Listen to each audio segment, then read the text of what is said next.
other people are going to come in. We'll just sort of let them wander in as they will.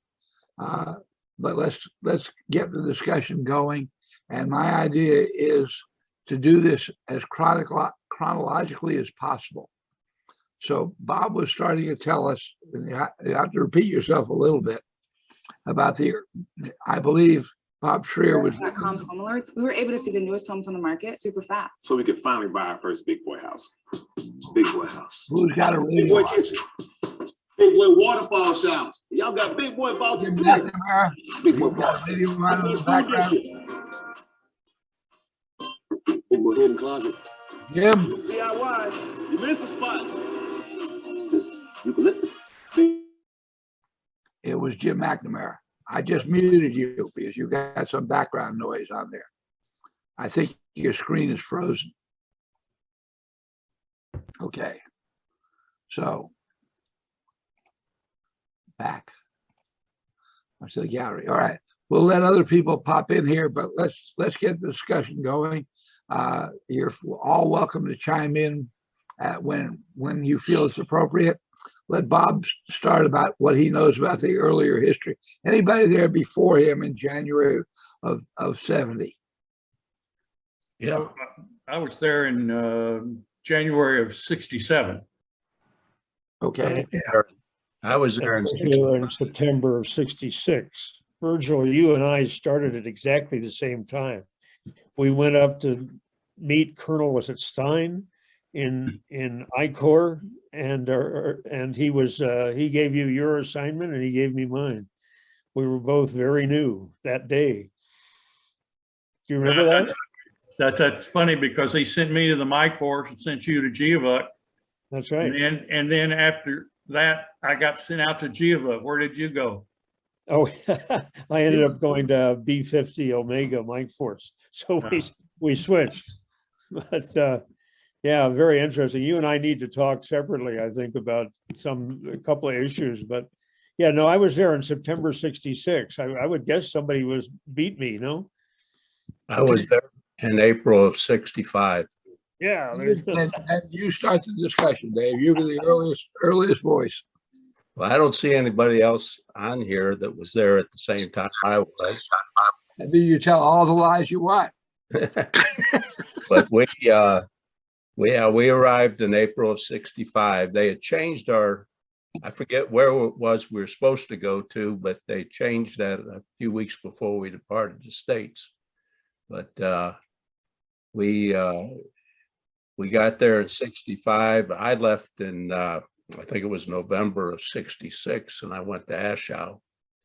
But we lost some people along the way in between that time. They took our team leader and sent him down to Saigon TOC.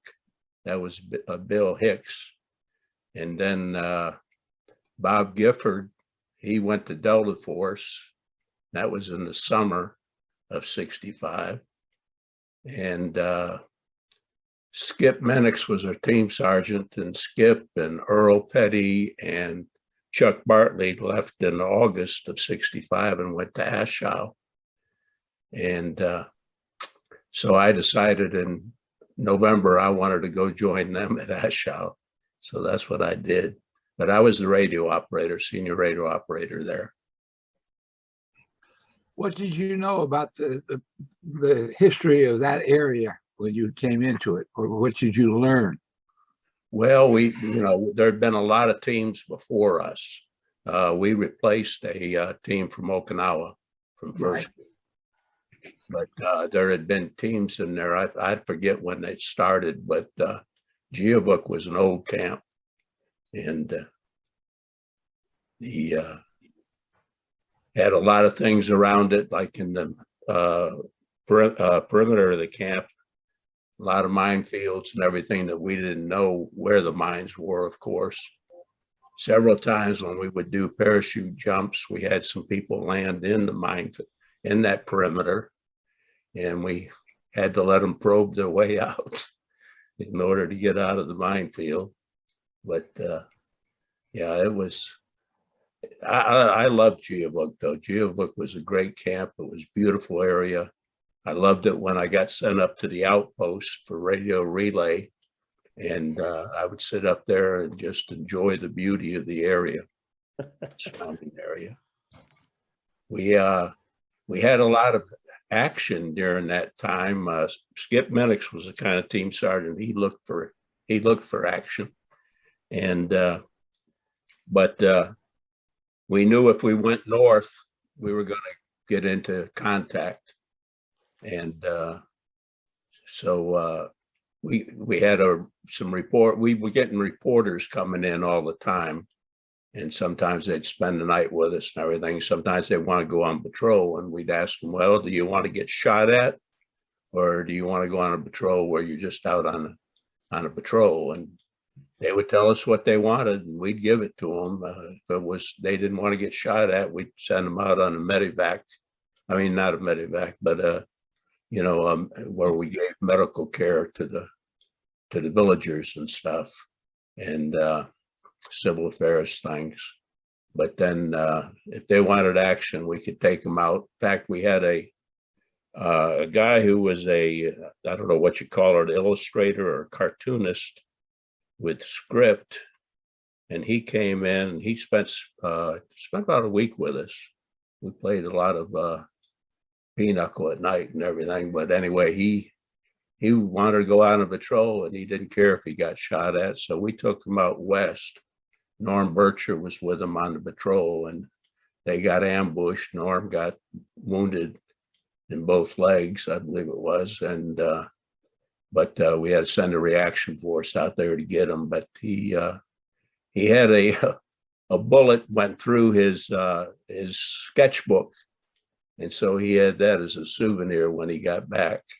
And he wrote about that in the papers, about that incident.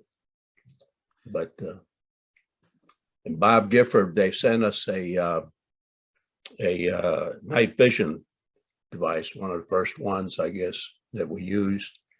And he was to test it, and he tested it on different types of weapons. And he would go out at night and had on night ambush patrols. And for a while there, we had the highest kill rate in NICOR because of that night scope. Did you hear anything about the Ray tribes that were in Gia Vuc and their history in the past?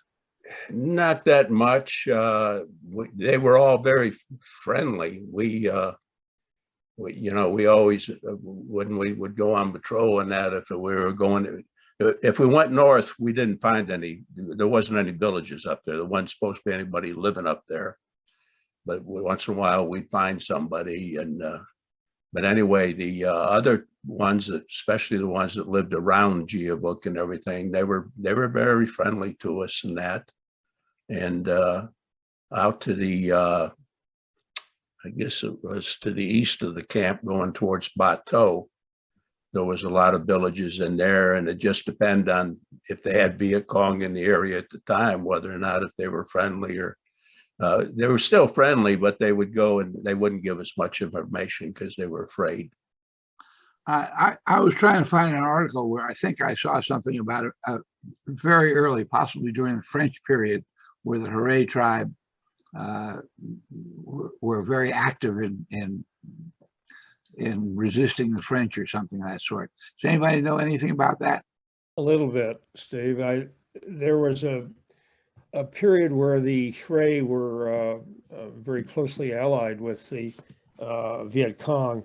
And then for reasons that I don't understand and didn't get details on, they turned against them and killed a number of Viet Cong. It was even considered a slaughter.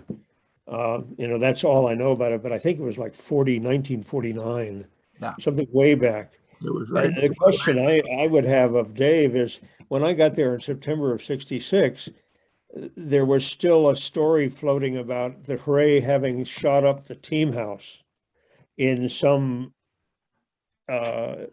maybe temporary anger at something as opposed to a deeper political reason. Did you ever hear about that, about the team house being shot up by our own Hooray? And every other camp had some incidents like that.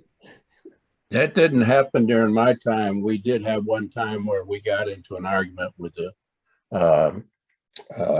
LLDB, and they turned around and they threatened to attack the team house and that. And so at the time, we still had Chinese nuns there in the camp. And so they were on guard, and we were pretty much on guard that night. But tempers cooled down the next day and everything was okay. But if there was any shots fired, it was mainly in the air. It wasn't at the team house. I guess Bill comes in as the next period of time. That's me. All right. Yeah. I was only there about 4 months, from September 66 through early January, I think, before you came, Virgil. And it was quite quiet when I was there, although my CO, Carol U. Thompson, was killed by one shot of a sniper on a very simple operation. But otherwise, it was quite quiet. And it was a great way to be introduced and to be degreened a little bit in a relatively quiet camp. So, Dave, you must have cleaned everything up by the time we got. Dave, Bill, I don't know about the cleaning. I got to Gia Vuc January 66, first week. And yeah, it was the following May Day of 66, that shootout you're talking about, Bill. Our capo sergeant, Tom Cooper, he went into town. He went to that ville east of the camp, and they were having a sit down, a party, a damn good party. One of our company commanders, I think he was the best company commander we had, he was there. The way Tom was sitting at the table, Tom carried a 6-shooter with him. Well, the guy next to him tried to grab Tom's pistol to shoot him. They had a big struggle over the pistol. A round went off. The round went the end of the table and hooted a hit in the head, but one of the civilians that worked very closely with Tom Cooper caught him right in the head. His brother, who was our best company commander, was at the other end of the table. He sees his brother get shot in the head. He pulls out his .45. He blasted a bunch of rounds through the roof of this hooch that they were having this party in.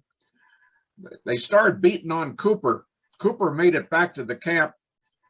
This was May Day of 66, 1st of May. We heard a ruckus going on in the town. Don't remember any shots, but we heard a ruckus.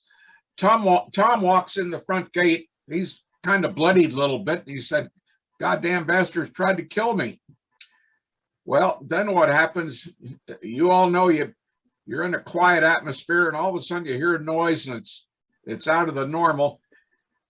Well, this other company commander, he comes back to the camp. He proceeds to get his company together, and you heard this rumble from the eastern perimeter, starting at the gate, going all the way down to the west. And this company commander, he got his people together. The team leader at that time was a guy named Jim Spencer, and our team sergeant at that time, Seth Stevens. They were all on the eastern part of the compound talking with the LLDB commander. Me and about 4 other guys, we were in the team house. Our commo people, they were down in the commo bunker. And Seth Stevens comes out of the LLDB hooch, and he says, "Everybody stay in the team house. Don't go out." This CIDG company commander, he gets his people together, and boy, they had everything. They had their 30 caliber BAR, M2 Carby. They started shooting the shit out of the team house. Well, if you remember, there was a berm around the team house almost completely, except for, let's say, it would have been the northeast corner. And as long as you laid low, you know, that berm was about, I don't know, 4 feet high. As long as you laid low, you were okay. But one guy, he went around the northern part of the perimeter. He had to have an M2. It wasn't a BAR or an A6, but he laid a burst down the floor of the team house. Tom Cooper was about 5 feet away, and bigger than hell, who gets hit but Tom Cooper? The round went into his thigh and into his groin. He was bleeding pretty good. But he survived. Later on, I don't know, there are a couple of fast movers came in and they just kind of moved over the camp, and I guess the LLDB and our team leader, they got the one CIDG company, they got him calmed down.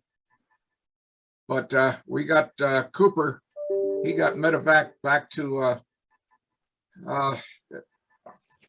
big medevac hospital on the coast, and I went back with him. And you guys might remember a Catholic chaplain by the name of Father Straub.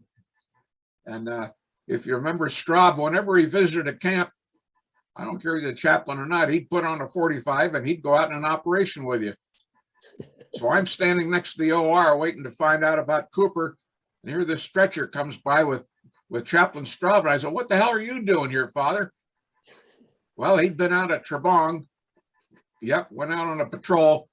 And he got whacked by some sort of a heavy machine gun in the thigh, the leg. He was pretty badly shot up. But back to Gia Vuc, again, things calmed down. Colonel Facey from Da Nang, he came out, and I remember him saying, "Mac," he said, "I hope you guys don't get any rainstorms pretty soon. Your roof, your team house is shot all to hell." And that was the 1st of May. Well, the very end of May, they had a complete changeover of teams except for the Exos. The people at Gia Vuc went up to not Bateau, but damn memory. It was a new camp just north of Bateau. Their Exo stayed there, and I stayed at Gia Vuc, and I was a little concerned about this, and I asked my team leader many years later, how the hell did I get honored to stay behind? He said, "Mac, well, we had to have some continuity," and he said, you drew the short straw. So but we didn't have any further problems. That one company commander, he stayed in command of his company, and unfortunately later on, his brother, the guy that got shot in the head, he was in the same chopper with us when we took Cooper back to the coast. And I knew the guy pretty well. I couldn't recognize the guy. You know, a head wound, you're going to have blood all over the goddamn place. Unfortunately, he later died, but his company commander, he kept his cool. But yeah, you can chalk that all up to a whole lot of rice wine being consumed that morning. And anyway, it was a good bunch of people. Our little people. You know, like you guys, we had to constantly look at the claymores because little people would open them up and take the C4 out and take them out at operations and use it for, you know, heating their rations. But very good memories of that camp. The team, and the little people, boy, I'm sure you guys, I wouldn't trade them for love or money. But Bill Chickering and Virgil, you and I have crossed paths a whole lot, and damn good to see you. One other bad note, a guy that came in later, maybe around you, Bill and Virgil, Ray Morris. Ray came over from Bateau. He wasn't there very long, and he went to that mobile guerrilla force. Ray had the long-range patrol within the mobile guerrilla force. Damn it, Ray passed on about 3 weeks ago from cancer, so we lost a damn good man. Hey, let me shut up and let you guys talk, but damn good to see you on the right side of the grass. Thanks. Charlie Weeks, you haven't got your microphone on, but you're probably about one of the earlier people there as well. So your microphone's in your bottom left-hand corner of the screen. Just unmute yourself. Yeah. Good to see you, Charlie. All right. Who's next chronologically? Rob, when were you there? Rob McPhee. Oh, yeah, I joined Gia Vuc in would have been October of '67. Stayed there for 6 months and went down to the Delta. while I was there, didn't see nearly the action some of these other fellows saw. Did have quite an encounter in Ochai in November around Thanksgiving. Inflicted heavy losses on the NVA, primarily because of airstrikes. And that was with Captain O'Keefe. Other than that, it was pretty uneventful, just in and out, up in the hills. Beautiful area, learned a lot, grew up a bit. Yeah. Bob Schreier, Yeah, here's where you come into the history. yep. Let's see, March to June of 67. Came in March, and Virgil, you and I came in about, I think around close to the same time, or we were there about the longest together.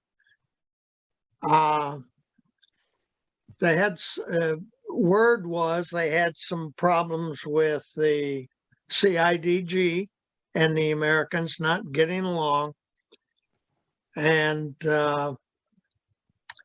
they changed out pretty much the whole team to try to resolve that problem. As it turned out, some of the folks that we got coming in on the team were people that I guess I'd have to say they had some problems in previous assignments. But so they put all the renegades together down there at Gia Vuc.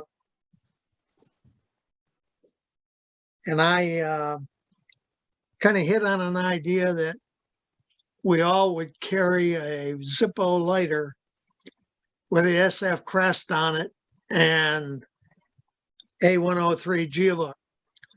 And if we were on R&R back to Da Nang or wherever, you put that on the table, and we only allowed people with a lighter to sit at the table. It did a pretty good job of building some team cohesiveness. Actions we had, just like the guys that were there before, if you went north, you were going to get shot at. While I was there, the 101st Airborne came in, tried to set up a base camp by digging some foxholes in our runway, which I got involved with them about. And they lost quite a few people and some Chinook helicopters trying to go north up the valley there.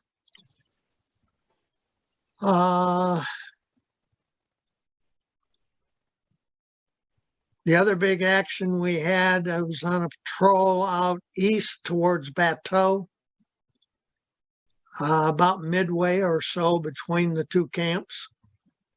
There's a couple of valleys that are running north and south that come out there. And we ran across a group that was infiltrating through those valleys. And they were, I don't know. With that map, how far is it off the right-hand edge of that map to Bateau? It's off the picture, I think.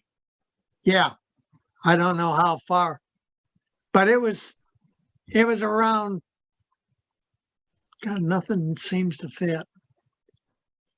It was around in here, I would assume, near the edge of the map. And we were holed up on a little old French fort post just on a hilltop and received an attack from the east and southeast. We were able to hold that off. The humor of it, wasn't so humorous at the time, but the other American that was on the patrol with me tapped me on the shoulder as we were firing at black hatted dudes coming across the rice paddy dikes. He said, "Sir, we're all alone." And there were about 3 of us left, 4 of us left there. Everybody else kind of taken off. And we were successful in escape and evasion, or at least the evasion part, and got back to camp. This happened around noontime one day. We got back into camp about 2 o'clock in the morning, I think, the following day. And that was a big part of the action. Virgil, you have anything to add? No, Bill, and Bob, it's good to see you. I haven't seen or talked to you, I think, since that time. So it's great to see you. I think what you're describing is kind of what a lot of us went through from time to time. Yeah, I think so. And it was, it was pretty stable. You could be rest assured if you went north and pushed far enough, you were going to get into some contact, and it would be heavy contact. When the 101st Airborne was in there, I told them that we had been taking reports from people of movement west to east of that valley, from the west to the east, of wheel-mounted machine guns. And we missed a couple of days, and then we'd get another report again, and you could pretty much figure out where the next sighting was going to be from. And I told that to the 101st, and of course they blew it off because it was indigenous intel. And when they got up there, that's how they lost their Chinook helicopters. They got shot down with pretty good size wheel-mounted anti-aircraft machine gun.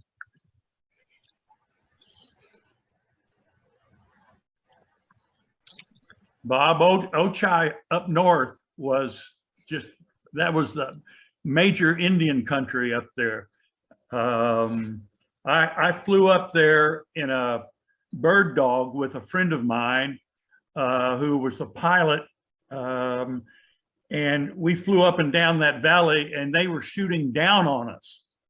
Yeah. They were up in the mountains up high. And so you and Jim and others who have said, I think Bill Chickering might have said that, if you go north, you're going to get shot at. And that was for sure. When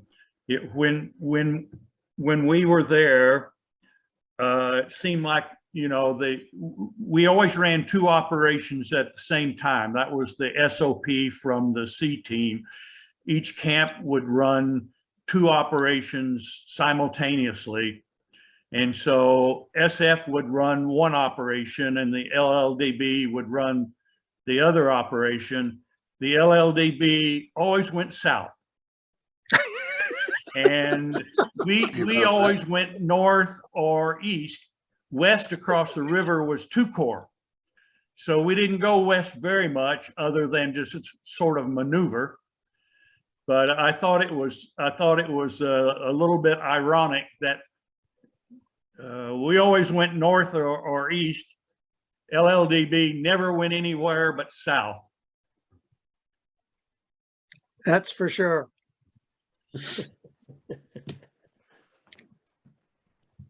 Steve, I got a question for Dave Clem. Dave, again, I got there in January '66. Stanley Sapp, a previous detachment commander, I had read that he drowned crossing that river north of the camp. But I see on Steve's writing there that Stanley was KIA December of '65. Do you have any information on that or?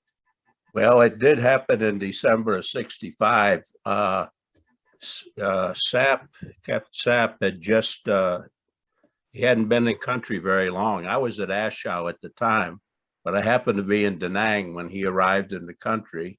And so him and I sat at the bar and talked about Gia Vuc and everything, and he was very excited to get out there. And then it was just a matter of a couple of weeks later, we heard about his death. He was crossing the river, that one that's north of the camp, that you cross with whenever you go north. And the river was pretty rough at the time, is what I was told, and pretty swift. And they're not sure if he got shot and then went down with the current, but he did go down with the current, and they didn't find his body until several days later, further downstream. But that's all I know about what happened. I never did know if he, an autopsy showed that he had gotten shot or not. Thank you. Appreciate that. Chuck, you were there in 67. Yeah, good to see some faces here that I haven't seen. Schreier there, I haven't seen you since Vietnam. I think you took me, I was a young junior radio operator. I think I arrived sometime in early 67. I was right out of training group, so I was as green as you could be. And they put me out there because they needed radio operators real bad. I remember Captain Schreier there took me, I think we went north, but we went to just take a look around a little bit. And I remember just the feeling of being up there. You knew it was no bueno. It was not a place to be going.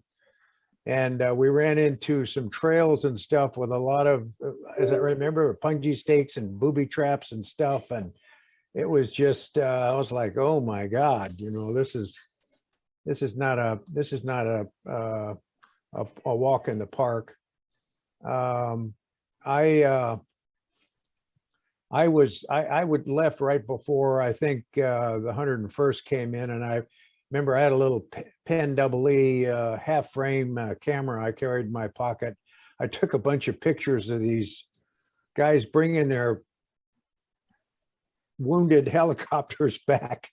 And we didn't, at least I didn't go out. I don't know if I think our teams did some recon and stuff, but I was getting short about that time, I think. And so I was shortly heading back to the States. So, but I remember that just the attitude of this 101st guys and the way they came into our area and talking about what they were going to do and what intel they were going to accept and not. It was like, you guys can't be that arrogant that you're just going to come into this area and all of a sudden, make decisions based on, natives that we have in the area there that know pretty much what was going on and not listen to that intel. It was like, that just seemed about as naive as you could be. And the NBA and their activities there, though, at the time I was so young, I had no idea what was going on. But I remember somebody at the team telling me, they know we're here, and if there's enough of them going down the trail there, they could literally wipe us off the map. And so they kind of monitored us and ambushed us periodically and that kind of stuff. But it was a lot of observation and keeping track of us. And of course, we were out doing our recon to try to see what they were doing. It was quite the interesting period. Talk about a young kid going in as a kid and coming home as a man. That was a real experience for me. But I had a lot of respect for the yards. I developed a relationship with the interpreters we had, and I can't remember that one older interpreter that had something with his one leg. He kind of limped. What was his name? You guys remember? Cowboy? That What was was his Din name? Neal. Yeah, Din Neal. Neal. Yeah, yeah, yeah. Yeah, I just loved him to death. He was like a father to me. And of course they were always, they realized how young I was and they were always kind of keeping an eye on me. And the team was, they knew I was the young kid of the group there. And so they took me under their wings, but I'll never forget that experience there and learned a lot and was proud to be a part of that team and have that experience. Virgil would take me out probably because I was a junior guy on the team and do the med caps and stuff. And so I got to learn a lot about the culture and helping out in the various hamlets and stuff around the camp. And again, like a lot of you, I mean, that's just such a beautiful area. It's just too bad we were there fighting a war, for crying out loud. But that's about all I can remember, unless you have questions. Charlie Weeks, have you got your microphone hooked, working? Can you hear me? Your son is next to you there. Charlie, on the bottom left of your screen, in the black area, there's a microphone button. So click. Yeah, hi, There you how go. you doing, Steve? Yeah, now I can hear you. Good. Yeah, Tell us See you, about it. Charlie.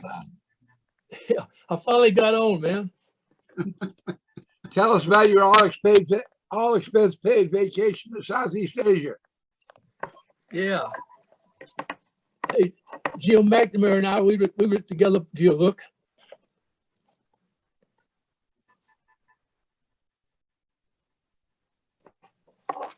You, Charlie, I got a question for you.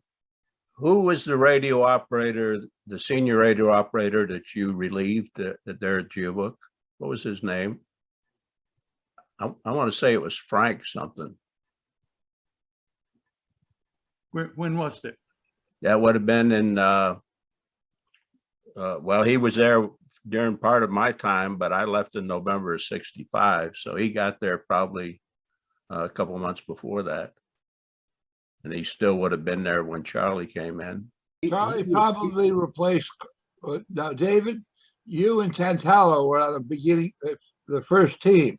Right. And then there was a guy that came in and took Tantello's place, but his name is not on your list. And they've been Okay. trying to figure out his name. Paul Lowe Huh? was not, in March. Okay, so Tantallo didn't stay there a whole year. No, Tantello was there until about June or July of '65. I think Paul Lowe came in with the team from Bateau when they had the changeover in June of May or June of '66. I remember Paul. Well, this was a new guy. He didn't come from another camp. He came in and it would have been in the summer of '65. All right, Charlie, do you have any recollection of that? His mic's off again. Yeah. Turn your mic on, Charlie. There you go. All right. Yeah. Prior to I got to Gia Vuc, there was Air Force E6 out there, East Air Force, and he left to go to Saigon to try to get his commission back, and that's why they elected me to go to Gia Vuc. So I can't remember his name right now. Okay, well, thank you. Air Force. And a guy named Frank Best was out there. Frank what? Best. Yep, Frank. Frank Best. Spell it. That might have been him. Spell that name. No, Frank Best left and went to the C team at the Dang. What was Frank Biss's? How do you spell Biss? Best. Then we had a B-E-S-T. black guy come out there. His name was Helms. Hi, Jim. I see you, Charlie. Yeah, Frank Best, B-E-S-T. Frank was there when I got there in January '66.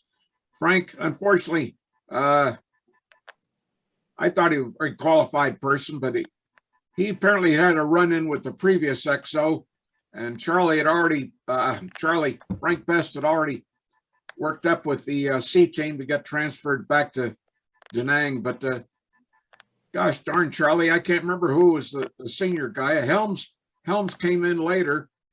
Was he with you, Charlie, when we had the shootout in May? Right.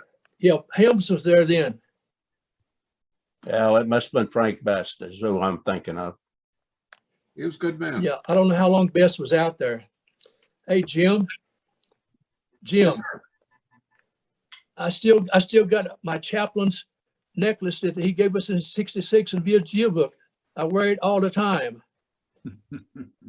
I'll tell you what, Charlie, your wife ever comes up with an identical twin sister who's single, you let me know, okay? Okay. Lucked out, Charlie. You hit oil there. Yeah. Yep. Yep. Doing good, Jim. Doing good. Good. You look good. She's taking good care of you. Yeah. The Yep. camp got turned over to the LLDB at the beginning of 1969, and turned over to Border Ranger after that. However, one of the last historical notes on Gia Vuc is the fact that sometime in the 1990s, it got visited by Will Chicory. Why don't you tell us your story about your trip to Gia Vuc? Yeah, I was in Laos with my wife trying to get a job in Laos, but taking care of Montagnards. But they took one look at me and decided I was CIA, so there was no hope there. And we decided, I told myself I was never going to go back to Vietnam, but of course that crumbled fast, and we ended up renting a car in Quang Nai and a Vietnamese interpreter and going back to Gia Vuc. And of course it was as beautiful, even more beautiful perhaps, because it seemed like the sun had come out compared to with what it was before. But I was looking for Din Niu because he had meant a lot to me too. And we went to a local communist Montagnard district chief, and he said that Din Niu had died, but he also said that Din Niu didn't speak English. And at that point, I realized that there were probably a lot of Din Nius because, of course, everybody's last name was Din. Yeah. And so we kept looking, and a very nice Vietnamese woman came up to us at one point, which reminds me, you should always travel with your wife if you can, because it makes you much more socially acceptable. And this Vietnamese woman came up to us and said she heard that we were looking for Din Niu, and she had a friend who was a Montagnard nurse that might know him. And so that night we met this lovely lady. She looked to me like a brown Debbie Reynolds, sitting very erect with her scarf around her neck and very elegant, except for when she smiled and had that red toothless look. But she evidently had been in love with Din Niu. And she claimed that he had many girlfriends. But she said that he had left and gone back to his home village, which was Min Long, which was up to the north of us. And so then my wife and I spent some time getting there. We got there, we got sent out word looking for Din Niu, and people came out. Somebody came back with a motorcycle with someone on the back, a Montagnard named Din Niu, but it was the wrong one. And so everybody was disappointed until discussing this. He said, there was another Din Niu. And I said, oh, yeah. He said, yeah, he spoke English, and he spent 3 to 4 years in a re-education camp. And when he came home here, he died a few months later. And I was still not quite sure which Din Niu this might be. And I said, can you describe him any other way? And the guy said, yeah, he had a terrible limp. So that was our Din Niu. And the experience of going to a re-education camp was of course terrible for a lot of them. I think the more close they were to Americans, the worse it was for them. And there was a strange phenomenon where they would come back, they'd survive through the entire time they were in a re-education camp. And then as soon as they got back, or shortly after they got back, they'd die. And, I looked into that to try to figure out what it was. And the only thing I could figure was it was basically the realization that their life, what they had known, was finished. that there was the past that they cherished was gone, and so that's why they died. So anyhow, that's the story of Din Neal. When I left Gia Vuc in, I think it was May '67, I gave Din Neal my 45 because I had a lot of respect for him. And I later heard that the LLDB found out that he had that 45 and they just beat the crap out of him and took it away from him. Has anybody else heard that story?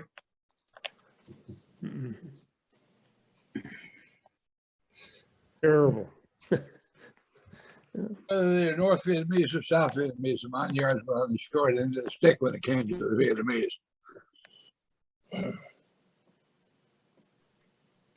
I've got a story about one of the CIDG companies there at Gia Vuc. I said I went to Ashow, and I got out of Ashow. Well, let me back up. When Skip Minix and Bartley and Petty went up to Ashow, at that time there had been an attempt to kill the camp commander and the U.S. commander at Ashow. And they discovered that there were so many Viet Cong in the CIDG up there that they replaced all the CIDG companies. Well, they took one from Gia Vuc, and they went about the same time Skip and them went there. And they went and, can you hear me? Yeah. Okay. Yeah. Well, those guys, they sort of, after I got up there in November, I could see they were very loyal to us, more so than the other companies were. We couldn't get resupplied for a while, and because of the monsoons in December, and that company would go out and they'd go deer hunting, and they'd bring deer back in, and they would, would share it with us if we wanted some. And but anyway, when Ashow got attacked in March of '66, that company was the only company that stayed loyal to the Americans there. The other companies at different points of the battle turned their guns on the Americans, but that company stayed loyal to them through that whole time. And I think it's because they thought that, that we had asked for them to come to Ashow, and that they just had a loyalty to us during that time there. But that was a great experience of working with the Montagnards. Dave, when you were there, was Dave Blair there? Dave Blair came in after I left. You're talking about at Ashow. Yeah. Yeah, he must have arrived right about the same time I left. What happened, I was supposed to go on R&R to Tokyo with Tentello, and I went into Da Nang, and I ended up getting acute bacterial gastroenteritis, and I never made it to Tokyo. I made it to the Marine Hospital there instead. And when I got through, they had already replaced me out at Ashow and put me as a radio operator on the C team. And so there was a lot of replacements coming in at that time because the team was supposed to turn over in March. And in fact, the North Vietnamese waited until after the turnover occurred to attack Ashow. Dave Blair, I heard passed not long ago. Oh, I hadn't heard that. Yeah, I just met him a few times. I was when they E&E'd from Ashow, I was in one of the observation planes that was out looking for the people who E&E'd. And after they got all the Americans out, I got a message from the C team to take our L-19s and go by and give them to Blair and I believe it was Virgin Carter. No, Tennis Carter. Yeah. Dennis Carter. To give it to them so they could fly directly back to Da Nang. But that was about the only contact I had with Blair. Yeah. Blair died on the 8th of this month, 8th of February. Yeah, I think he had cancer, didn't he, Steve? Hey, this is Charlie. Hey, Captain Virgil and you guys, did you enjoy the first type toilets out of Gia Vuc? Hi, Charlie. I did. I liked Gia Vuc a lot. Yeah, we had those first type toilet put in out there. They called it Shangri-La of Icor. They, Yeah. well, Gia Vuc saw a lot of history. I think it went way back as a French fort in the stories that I've read. And a lot of us obviously went through there. It had a lot of history. I thought it was one of the best camps in Icor. And I enjoyed my time there very much. I had a kind of a diverse time like many of you. I started off in the Mike Force, and after the Mike Force went out to Gia Vuc and spent time there, and then they pulled me back into Da Nang to make me the engineer officer and sent me up to Long Bay to design the new Long Bay camp and start construction of the Long Bay camp up next to the Laotian border. And I got out of there just before Tet, well, not just before, in September of '67, and then in Tet of '68, well, then the tanks rolled in and smashed the camp. I go back to being a good camp. Like so many things, I don't care whether it's military, civilian, the boss sets the mood. When I was there, the LLDB team leader, he was, I understood North Vietnamese, and I didn't have that many dealings with him. My boss did, but I think he was a pretty damn decent officer. His XO, my counterpart, was also a pretty decent officer, especially with the troops. Getting back to that shootout in May of '66, again, I remember Seth Stevens yelling, "All Americans stay in the team house." And I looked out the front door across the compound, and here was the LLDB camp commander standing right outside the LLDB hooch, and that want to call him a rogue CIDG company commander.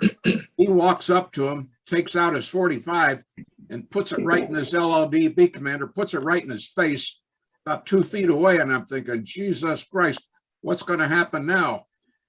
The LLDB camp commander, he kept his cool. He remember him sticking his arms out, talking with the CIDG company commander, and no shots took place, thank God.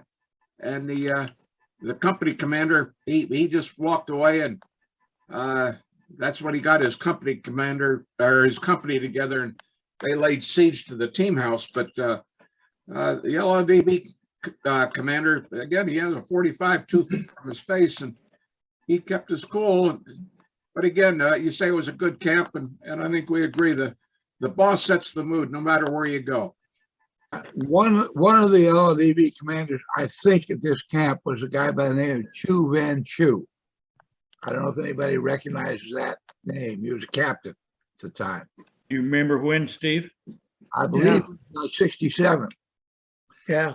And the interesting thing about him, at least I think, is that he was taken prisoner at Boon Sapar during the Montagnard Revolt in 1964. And he was tied to the flagpole.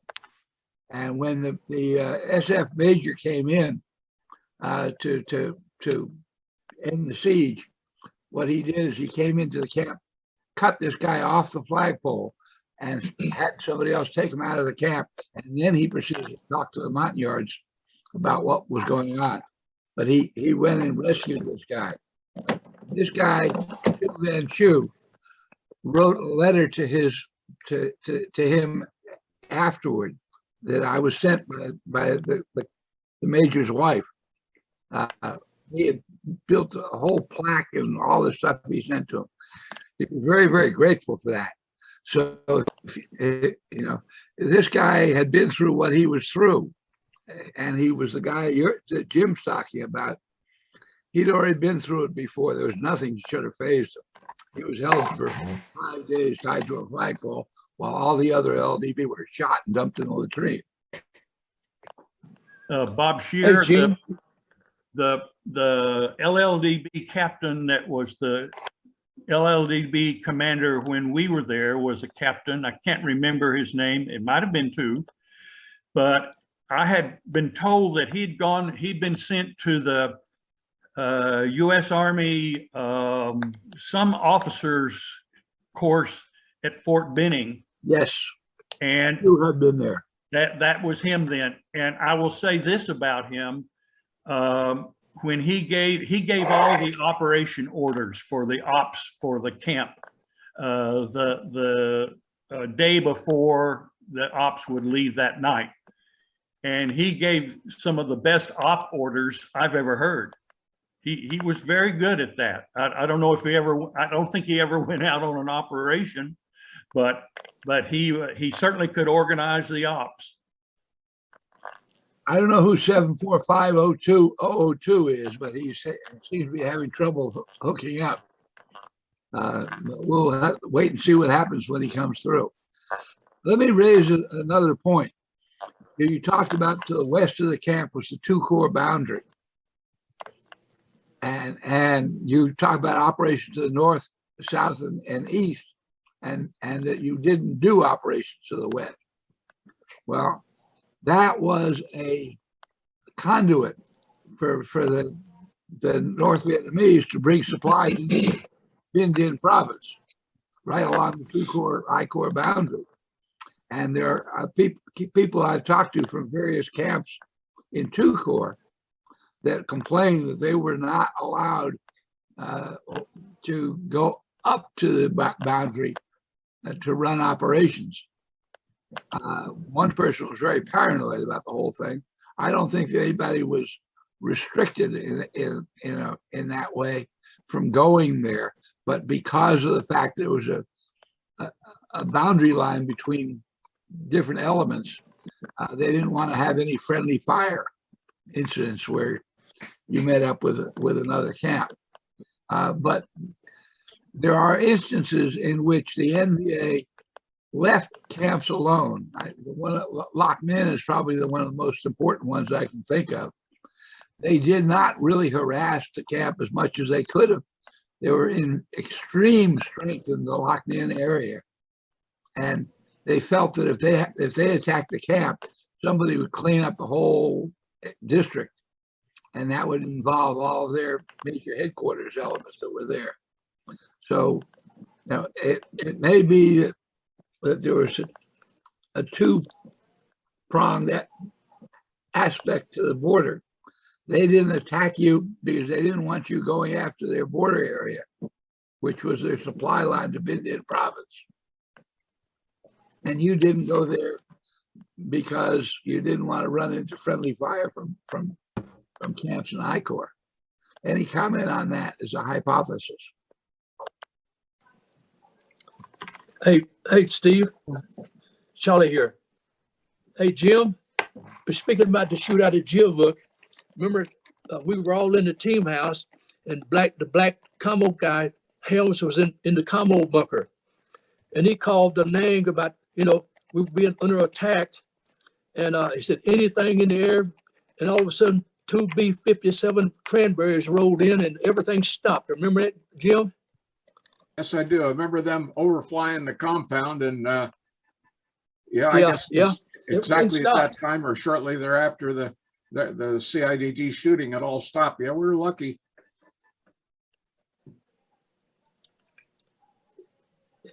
Go ahead, Jim. Geez, I don't have anything else to add there. Charlie, again, you were in the team house with us, so Helms was in the commo bunker by himself. Yeah, I was in your bedroom, looking out the other side of the wall. Yeah, you had all kind of grenades on your shelf, and I was looking at all the bullets coming out. I said, "Oh my God!" But I was looking out the opposite wall. Yep. But when those 2 B-57 Cranberries rolled in, though, all the shit stopped. Back Good to see you, Tim. I got another story. You mentioned the bedroom. Maybe reminded me shortly after we got to Gia Vuc in April '65. A few months later, Bill Hicks, who was our team leader, he tried to open up his desk drawer in the team house in his room, and felt some resistance there, and checked it more closely, and somebody had booby trapped it with a grenade. Wow. We never did find out who did that or anything, but we were very careful after that. Another story I've got goes about going to the north. Probably the biggest operation that we ran at Gia Vuc, it was in September of '65. We had the Mike Force out of Da Nang come in. They had Australian advisors at that time, and I think there was well over 100 people on the force, and we were going up north and on operation. And what the plan was is the Mike Force would go up the normal route that we usually use to go up north, and they were going to set up a blocking force up there. I can't remember the name of the valley that we're at, the hill. There was a village over on the other side of the river from it. It was empty. And myself and Ron Brockelman, who should have been on this with us today, we took a platoon of Montagnards, and we went up, and what we were supposed to do was hit further upstream of this stream that ran down into the river, and we knew that there was Viet Cong up in that area, and we were supposed to push them down into the blocking force. Well, it was so rough going up through the mountains there that we had to go on the area. In fact, I don't think we'd ever run a patrol up in that through that way before, and we didn't get to it before the blocking force got to the area, and they ended up getting ambushed. They had six of the CIDG the Mike Force was killed, and they had wounded and everything. Well, they got them out. Well, we eventually went down and joined them, and because the trap had already been sprung, and we decided to go up on this hilltop to spend the night. We got up there, and during the night we were getting mortared, and we were getting machine gun fire trying to expose our positions, and we didn't give it away or anything. Well, the next day, as we were going down off the mountain, we were going down on the north side and we started taking fire from there, quite a bit of fire. We found out later on there was a battalion up in that area, and a lot of them were in that deserted village and that. So we called in for medevacs and airstrikes. Well, of course, at that time, it had to go to the Vietnamese first. And so we radioed, that was radioed to the camp, and they radioed to the C team. And a little later on, we found out Bateau called us and said the helicopters Vietnamese helicopters are on their way. And so we were kind of happy about that. And then about 15 minutes later, they turned around and they said, they just came back. And we got the word that they said there was bad weather. Well, it was blue skies, not a cloud in the sky. And so I turned around and said, well, we got a wounded American. And so we got in jets and helicopters and everything that came in. But I was sitting there on the side of the hill, on the side of the mountain there, and to direct the fire for the fact, I was shooting tracers into the village where I wanted to shoot at. And so that's what they did. And we were able to break out from we were sort of surrounded by that. We got out of there and started making our way back to the camp. And then we got a radio message that there was an ambush set up for us alongside the river on the trail that we were going. So Brockelman and I, we led the patrol down on the upper side of the hill there and came down in from behind to that ambush site. And there had been an ambush site there, but they must have found out that we were coming in a different way and they moved out of there.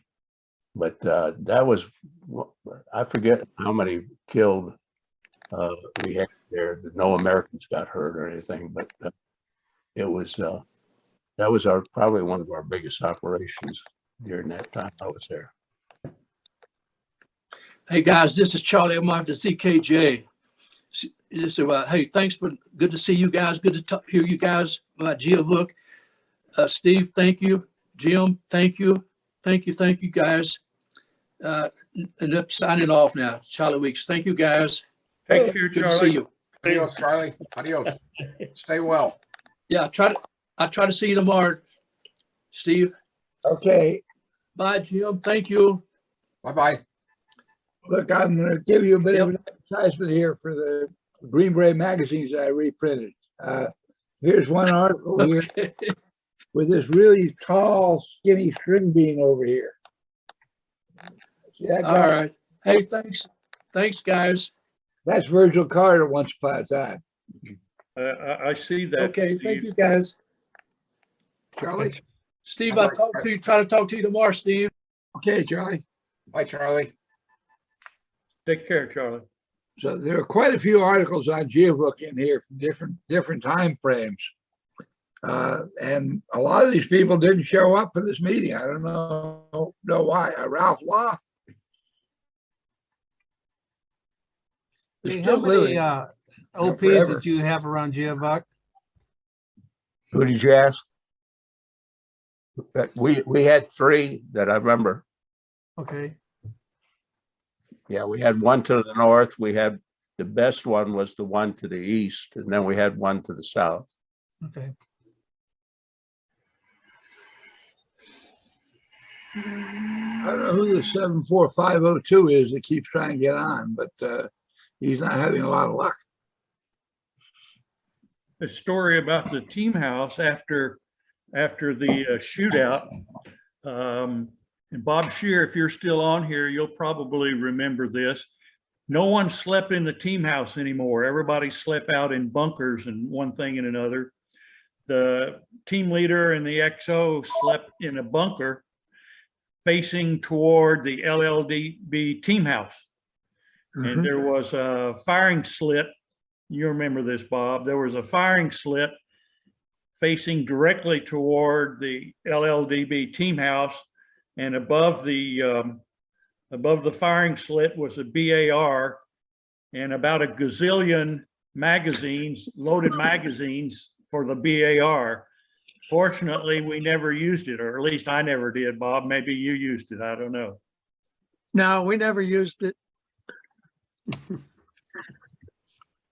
But the team house had an office in one end, small office, and then a lot of bunk beds that nobody used. And in the other end of the team house was the kitchen and the sort of the dining area and the radio watch during the day or during the evening that the CQ would monitor, along with the radio bunker, which was outside and across the trench.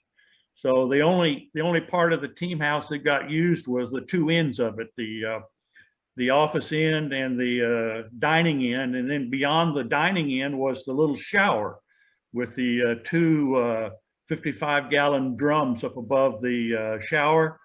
They had immersion heaters in the drums full of water. And one of the things we would always do coming back in the evening, well, we'd call and say, heat up the shower, we're coming in. And the rule from C team was that all ops had to leave and return during hours of darkness. So we would come in the evening and head for the shower. Bob, you probably remember that. Yeah, I do. Yeah, I do. Were you there, Virgil, when I forget who it was, maybe Sergeant Knight or Hoskins, went on R&R to Da Nang. And when they came back, they rolled off that wheel mounted mortar. Oh, yeah. Yeah. That was our artillery defense. We couldn't figure out what it was at first. And I put my hands up on the end of the barrel of it, and it kind of felt familiar. And we compared it, and it was actually a 4.2 mortar that was mounted on a pack howitzer frame. And they just requisitioned it from the Da Nang airfield. They told me that they grabbed a clipboard and a Jeep and pulled up to the gate and told the guy they were there to pick it up. He gave them access to the gate, and they hooked it up to the Jeep, drove around the other side of the airfield, loaded it on a plane that was headed back to Gia Vuc with our supplies, and brought us home a artillery piece. Yep. That's exactly what happened, Bob. I've got photos of this. The guy that actually stole the mortar was Paul Lowe. He was the commo That's Paul. NCO. Yeah, yeah. And we were all upset because Bateau had a 105 howitzer, and some of the other camps had a 105 howitzer. But Yeah. the biggest we had was a 4.2 mortar over in the LLDB side of the camp. So Paul Lowe was in Da Nang, and we'd hatched up this plot to try to steal a howitzer. Well, Paul, unfortunately, spending most of his time in the commo bunker, I guess didn't really know what a 105 howitzer looked like. This looked like one. It was on it. It had wheels and a trail. Yeah. So he stole the damn thing. It Oh, you turned out requisitioned it. yeah. It turned out to be a Marine Corps 4.2 mortar. You know, the Marine Corps are usually behind on their equipment. And so it was a 4.2 mortar mounted on an old 75 millimeter pack howitzer chassis. And so we brought the damn thing out to the camp. You may remember this day because I have pictures of you out there. We set it up alongside our 81 millimeter mortar pit over on the SF side of the camp.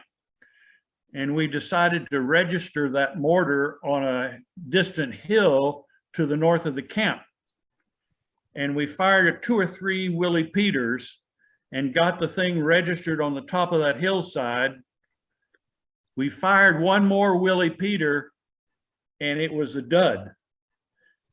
The charge on the base of the round ignited, and the round left the tube, went up about 50 feet or so straight up in the air, and just sort of hung there with the fuse on fire, and it started falling back down toward the mortar where we were all standing around. Of course, we all ran like crazy, knowing the bursting radius of a 4.2 Willie Peter round. Fortunately, it had not rotated enough to arm the round, and it landed about 50 feet from the front of the mortar on the ground there inside the camp. Paul Daly was the demo sergeant at the time, and we said, Daly, it's your job to defuse that mortar round and get rid of it. And Daly said, hell no, I'm not doing it. We'll get the LLDB mortar man to do it. So the LLDB mortar man, demo man, sorry, finally came around and got the round and took it outside the camp and demoed it. But that was sort of the end of the use of that mortar. But we took it on a couple of, we had some ops running east of camp toward Bateau, and we hooked up the 3/4 ton truck to the trail of that mortar and took it as far east as we could get it, which was a demolished bridge. I don't know, maybe a click or two east of the camp. I don't remember. and set it up so that it could support the op running east of the camp with a little greater range, until finally the VC decided they were going to meet us at that washed out bridge and see who could take control of that mortar. And I guess that was the end of that taking the mortar out of the camp. Well, the mortar had quite a history to it. Yep, Good You for remember all Paul of Lowe. that? Good for Paul Lowe. yes. Go ahead, Paul. I think Jim was going to, somebody's going to say it. I just said, good for Paul Lowe. He always had a smile on his face, like he just got caught with his hand in the cookie jar. You mentioned that 105 at Bateau. I was working back at the C team for a little while, long enough where, yeah, I knew Bateau didn't, mortars, that was it. But all of a sudden, Bateau starts sending in supply requisitions for 105 ammo. And everybody's looking around, you know, what the hell is this? When the hell did Bateau get a 105? And John Keefe was the C team XO, and he was a good egg. And somehow Colonel Facey found out about it. But Facey very cagely, he told Keefe to do a very quiet investigation. So because nobody knew what the hell 105 was doing out at Bateau. So I don't know, Keefe or somebody went out to Bateau and they did a very quiet investigation and came back and yep, they sure as hell have a 105. And from then on, yep, they kept supplying 105 ammo to Bateau, but nobody raised any stink, or they just kept very quiet. Now, I don't know if it got put on property books, but yep, Bateau had their own internal indirect or direct fire weapons. Another good story about Bateau, Jim. I went out on an op in December with the Mike Force to Bateau, and it turns out that Bateau had a cook who could make pancakes. And so while we were at the camp, we had pancakes and peanut butter every day. Oh, you ate good. You ate good. And Bob, I don't know if you remember this, but I like those damn pancakes so much that when I was at Gia Vuc, we organized an operation to run east of Gia Vuc to go to Bateau. We were going to scour the valley there for VC, and then if we didn't find any, we were going to go to Bateau and get pancakes, which we did in both cases. Where there's a will, there's a way. That's right. That 105 at Bateau, there was a Spec 5 over at Bateau, and he was the epitome of a Special Forces scrounger. And somehow he had been sent back to Da Nang, and I don't know if he had a couple of beers or whatever, but he went over to some Marine supply depot, and goddamn, the guy was good. He got some paperwork together, and he talked his way through a gate guard. He had a 3/4, went through the gate, and I guess I don't know how much intel he'd done in advance, but he found some 105s, hooked his 3/4 up to one 105. And went right back out the gate.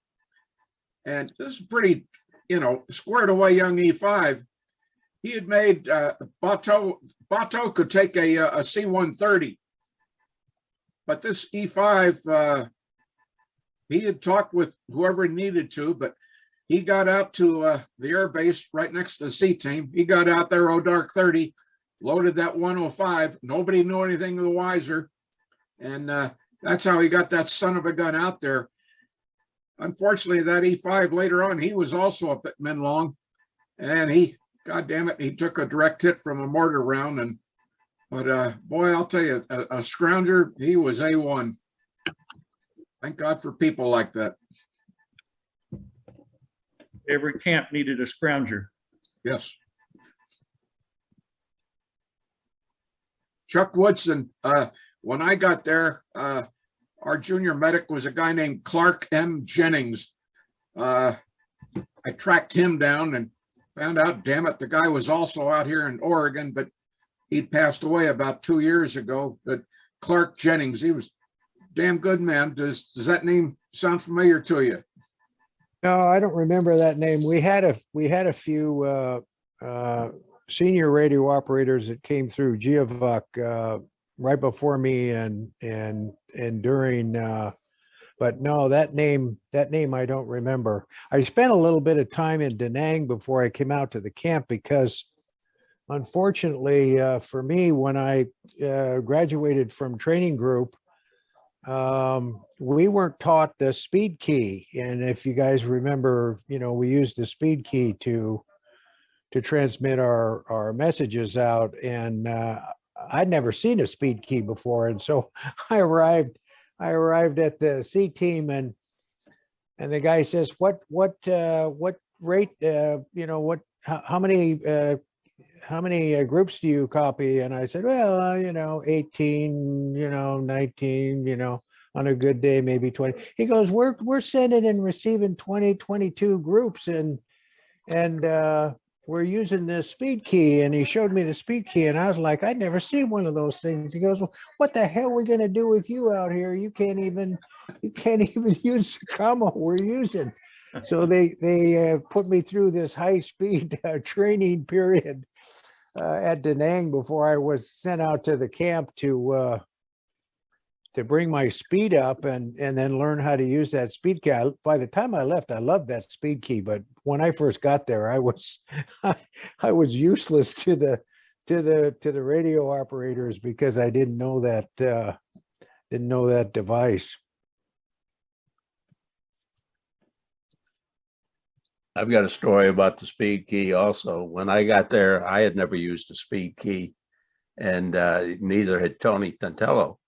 And so there was a team there from Okinawa, and they had a speed key that they were using. And that I said, well, you guys willing to sell that thing? I ended up paying more for that thing than if I would have bought one instead. But anyway, we bought that thing and we both learned how to use it and everything. And from time to time, the C team, they would radio back to me and tell me to quit using the speed key. And I said, how am I going to learn if I don't, if I'm not using it? And so I kept using it till I finally got it mastered.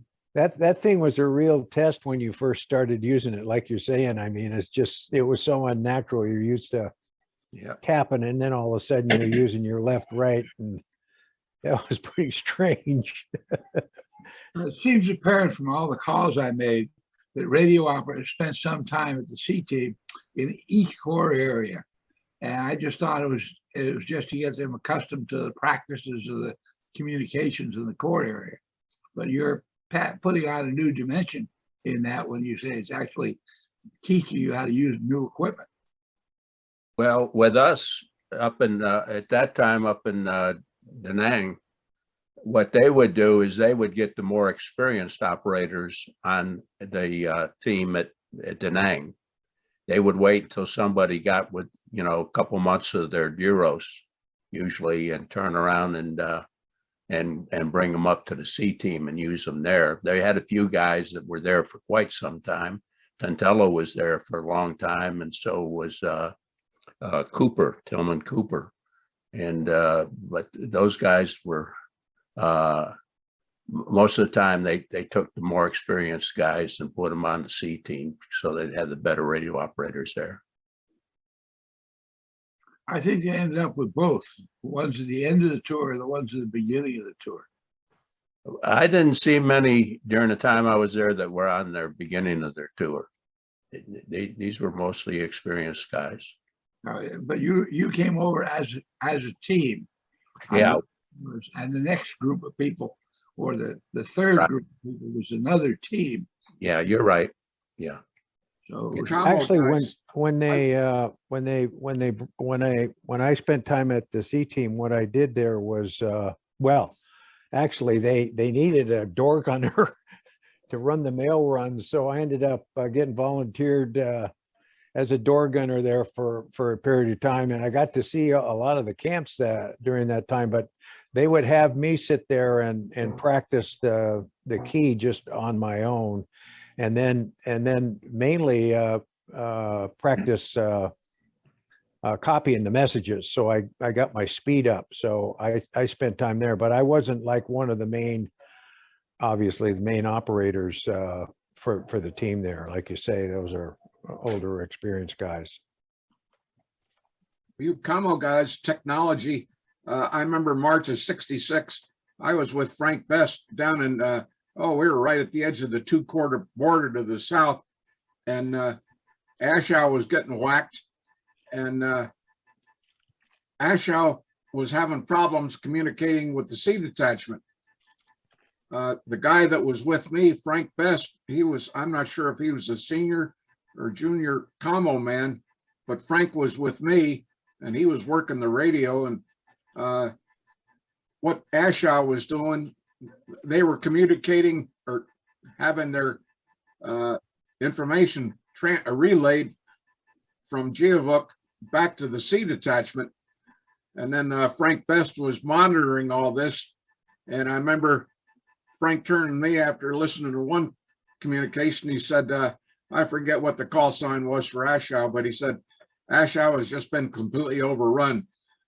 Hell, I just been in country, 2 months, 3 months, and I'm thinking, Jesus Christ, we got an interesting war going on here. But yeah, Ashow relayed down to Gia Vuc, and Gia Vuc relayed it back to the C detachment. For how long that took place, I don't know, but it was very helpful. I'm glad. That didn't take place very much because I was on the radio when Ashow was attacked in the C detachment. And what we did is I think the last commo we had from them was about 1 o'clock in the morning. And then after that, they got attacked. And normally they would come up on the radio at 7:30 in the morning, and they didn't come up on the radio. And so I went into the ops and told them, I said, something's going on at Ashow. They haven't come up on the radio yet. And look at the log here and see, what their last transmissions were. And it was where they were hearing digging to the east of the camp and so forth. And so they said, well, we're going to send some aircraft out there. And so they sent 2 L-19s out there.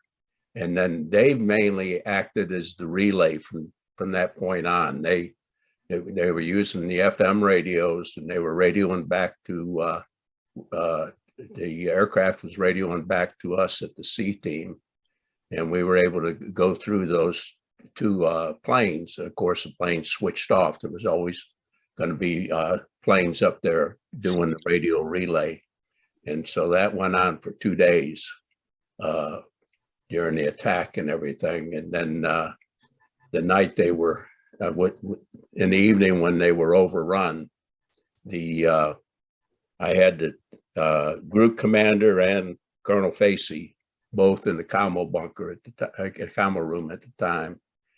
And we heard the last transmissions of where the helicopters were coming in and all that. And then they started trying to get to the helicopters. And then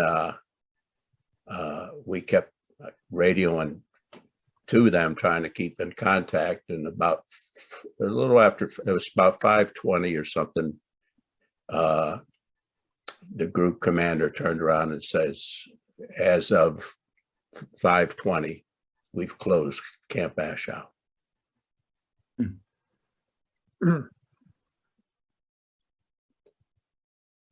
Then the next day I was sent out on L-19, myself and Tony Tantello, and we had the radios, we were using those HT1s in the camps for communications at that time.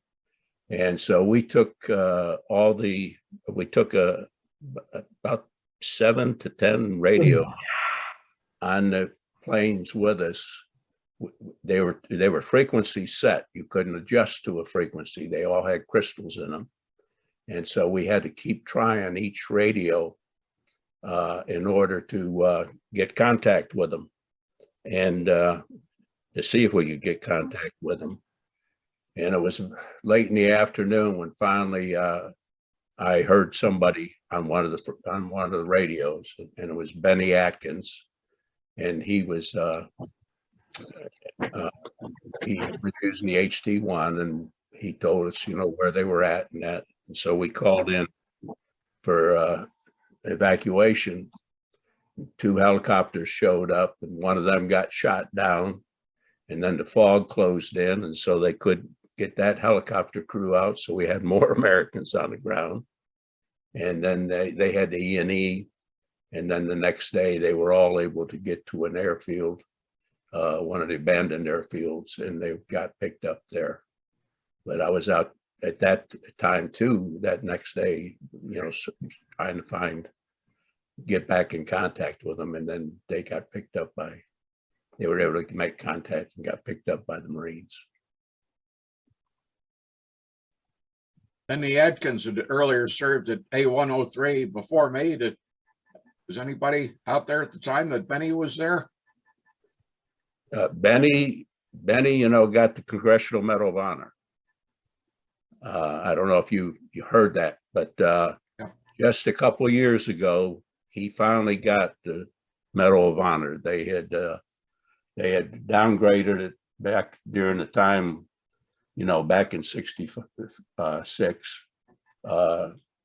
At that time, of what the story is, that General Abrams was getting tired of giving medals of honor to special forces, and so it got downgraded to a DSC, I believe, and it was brought back up by some congressmen a few years ago, and they went back and did a screen of the different award recommendations, and they decided to give Benny the Medal of Honor. And Benny died this past year. I don't know if it was COVID that he died of or what, but he lives over in Opelika, or lived over there in Opelika, Alabama, which is not too far from where I'm living in Grange, Georgia.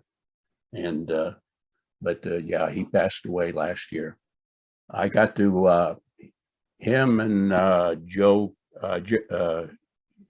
Galloway and a general were making a speech over at a high school honoring veterans a couple of years ago, and I got to talk with Benny during that time.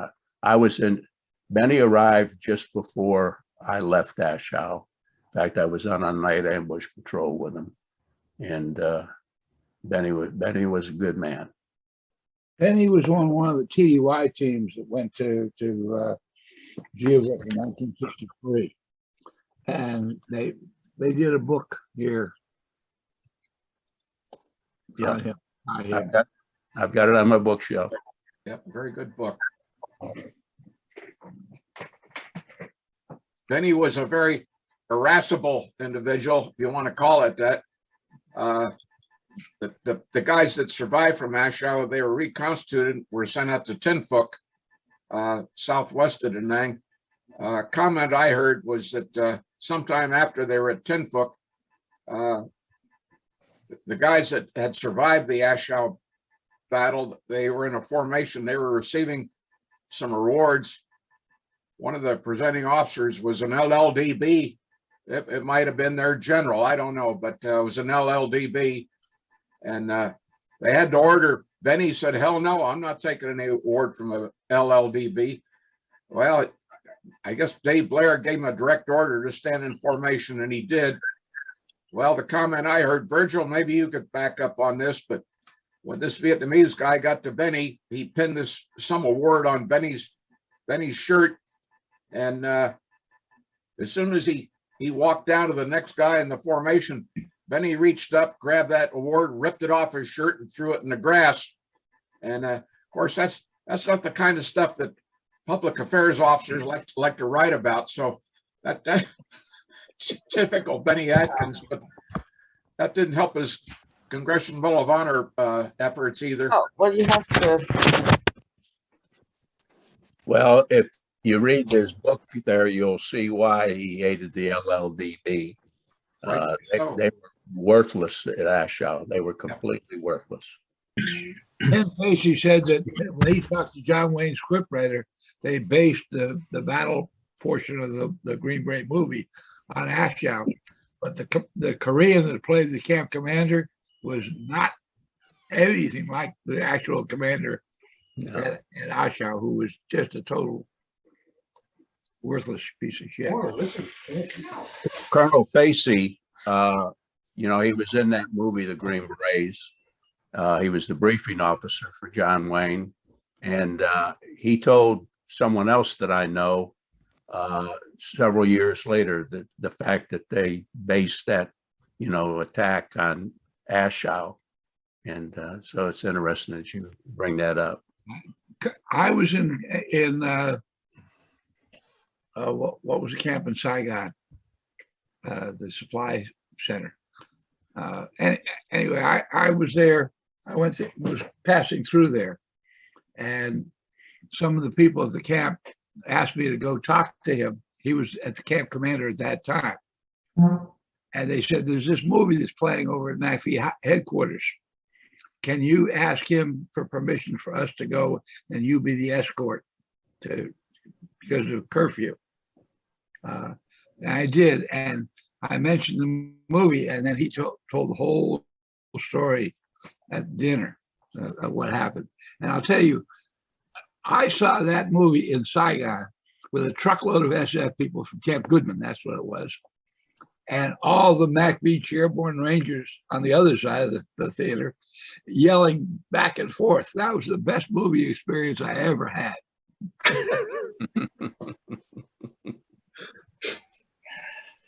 Garrett, you've just joined us here and got your camera working. How about telling us a little about your experiences on an all-expense vacation to Gia Vuc?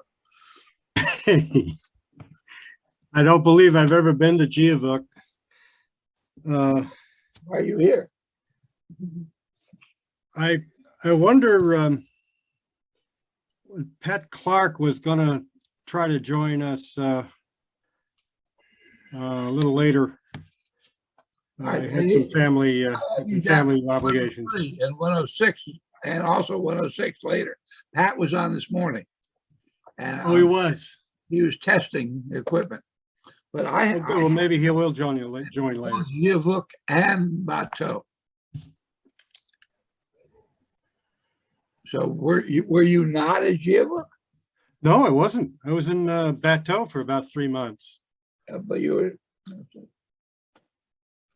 And the rest of the time I was in Khartoum.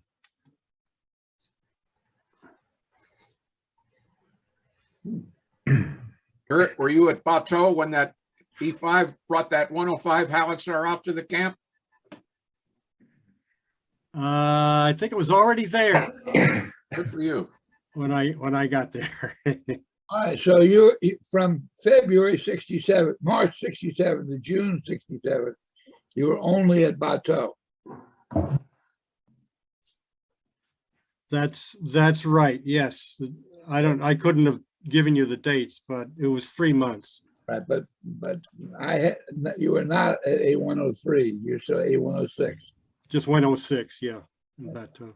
Did you got a soldier's medal during that time? Yes. I never got the orders for it. Huh. What we should have, Peacock and I both got the award, and we goofed up and not giving the award also to the commander. I've forgotten what his name is. He was a captain. All right, so that award was earned at 106, not 103. Right, 106. Okay. I do not have the orders. If you could find a set of orders, I would appreciate it if you scanned them and send them to me. Okay, I'll Files are otherwise fairly good. That's I'll one look. thing I'm missing. Okay. Hey, Steve, I got a question for the guys. I was curious. I remember being on a patrol where we were just with, I don't remember who I was with. There was two of us Americans as usual. And we had just LLDB with us for this patrol, which I think, as I remember, was unusual. Because most of the patrols that I remember being on were with the CIDG. But we ran into, we came out of this jungle thing and we ran to a rice paddy, and we ran into Charlie, who was out in the rice paddy. And I remember the LLDB took off on us. And I looked to my left and right and realized that there was an interpreter and somebody carrying a radio, and the other American, and the LLDB took off on us. And that was a very enlightening experience for me with them, that from that point on, I was very wary about the LLDB. And I'm just curious if others of you had the same kind of experience with them. And because I remember when I came home at the end of '67, I had a very strong dislike for the Vietnamese after that. And it stayed with me for a long time. I mean, I had a real anger, and on the other hand, I had developed this very close relationship with the Montagnards. And I'm just curious if the other guys had like experiences that they had the same kind of experiences. I never had a good experience with the LLDB. Not at all. Woody, when we were there, at least when I was there, the LLDB would take out one operation and the SF team would take out another operation, and the two never mixed. I never saw an operation that had LLDB on it. I mean, I was never on one that had one on it. Bob, do you remember anything at Gia Vuc that had mixed team members on an op? Yes, that what Woody just described was that ambush that I described a little bit earlier, took place out east, halfway or so to Bateau. Was I with you? Was I with you? Yeah. Oh, okay. I didn't know for sure whether it was you, but with you bringing that story back like you did, yes, it was you and I, an interpreter and a radio operator. And the only reason we had a radio operator still with us was I had the handset in my hands and he had the radio on his back. And believe me, the cord between looked like WD-1. It was stretched so tight. But we got down off the little area where we were at and across half a rice paddy, and there was a little bump in the terrain out there. And I decided we were going to go to high ground. So that was the highest ground that was within view.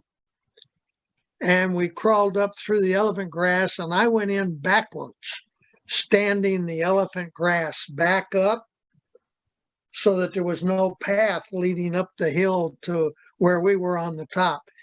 And we laid there all day and finally got some communications, and the radio operator, whoever it was back in camp, all we were able to do was break squelch because they were black hats in all the rice paddies around this little knoll that we were hiding out on. But that was me, and I believe we had a platoon of yards, and the rest were LLDB. And they basically all DD-Mow'd out of the area as soon as it became evident that we weren't going to be able to put suppressive fires on the rice paddies in enough force to slow them down. And we didn't take out operations like that after that one For a good reason. Yeah. for good reasons. There's a good reason to develop an SOP for that. The LADB were really formed up from the Presidential Secret Service or whatever they call themselves back then, to spy on the Americans who were coming in country as advisors, the Special Forces people particularly. And the relations on the earlier times were, they were there only to watch what we were doing. And they didn't go out on operation. They really didn't do anything. It evolved where they became the nominal camp commanders and had responsibilities, but never seemed to fulfill any of those responsibilities, although there were some exceptions. And individually, there were a number of good LLDB people that proved themselves. I think here's Captain Chu, who I've got a picture of, was one of them. But the surprising thing is that in 1970, when the camps were closing up, Abrams decided that he wanted to keep the camps as border defense battalions, border ranger defense battalions. And you would have thought, given our experiences, that he would have sent in a whole new staff of officers to run the camps. He didn't. He left the LADB in charge of those camps without any SF advisors or SF support. And surprisingly, that worked out much better than I would have anticipated. Because for years, these LLDB have been ripping off the Montagnards, charging them for haircuts and uniforms and stealing their pay. And you would have thought you put them out there in some obscure, distant area, the Montagnards were going to crucify them. And it didn't happen. And what did happen, however, is when the B teams and the C teams disappeared, when the high command was dissolved, these people who were out of the camps then took responsibility and became a lot better commanders of their camps. And the history of the SF camps in 1973, 72, 73, 74 is surprisingly good, that these camp commanders who were LLDB commanders turned out completely different. They supported their camps. Gia Vuc was not overrun until September 21st, 1974.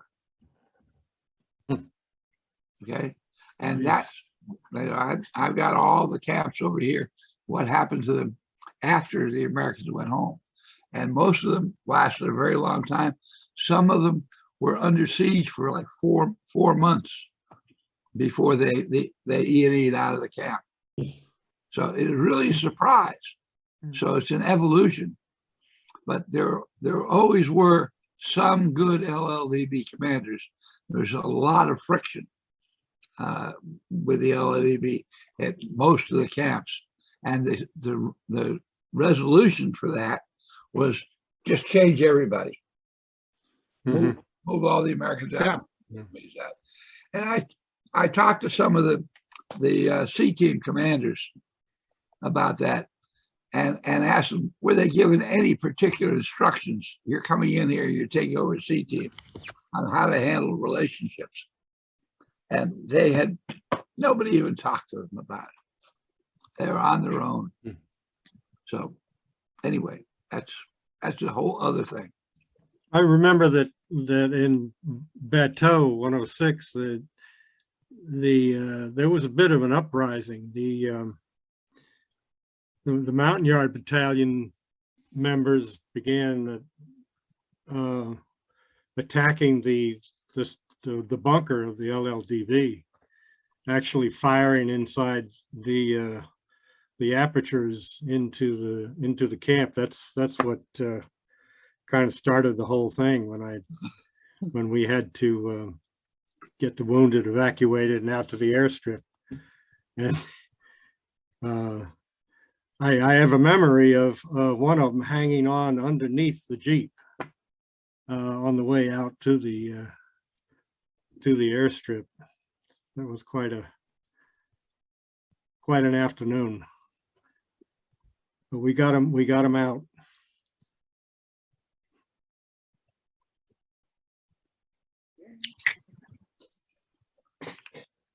I don't recall any LLDB being replaced after that, or how it got resolved otherwise.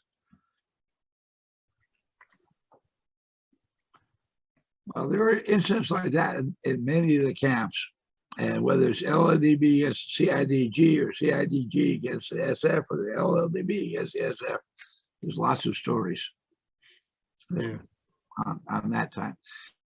In fact, during the Montagnard Revolt, the only person that got an award for valor was this Yo-Yo Freund, the deputy commander of the Corps area, who inserted himself into it.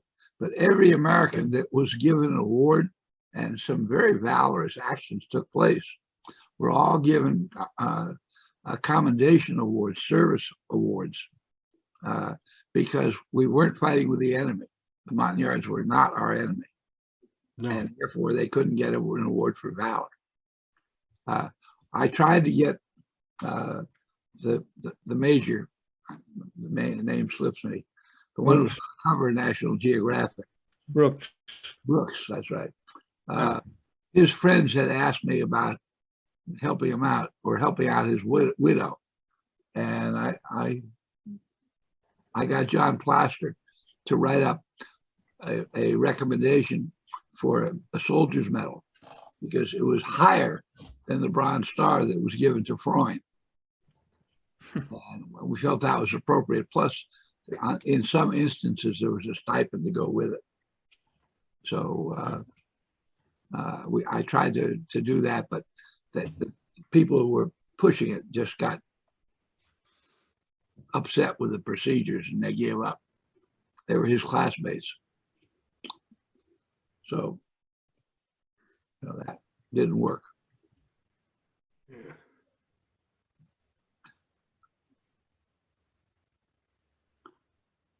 I don't know who the 74502 is. He's really been working hard at it. I guess he should have come to the practice session in the morning.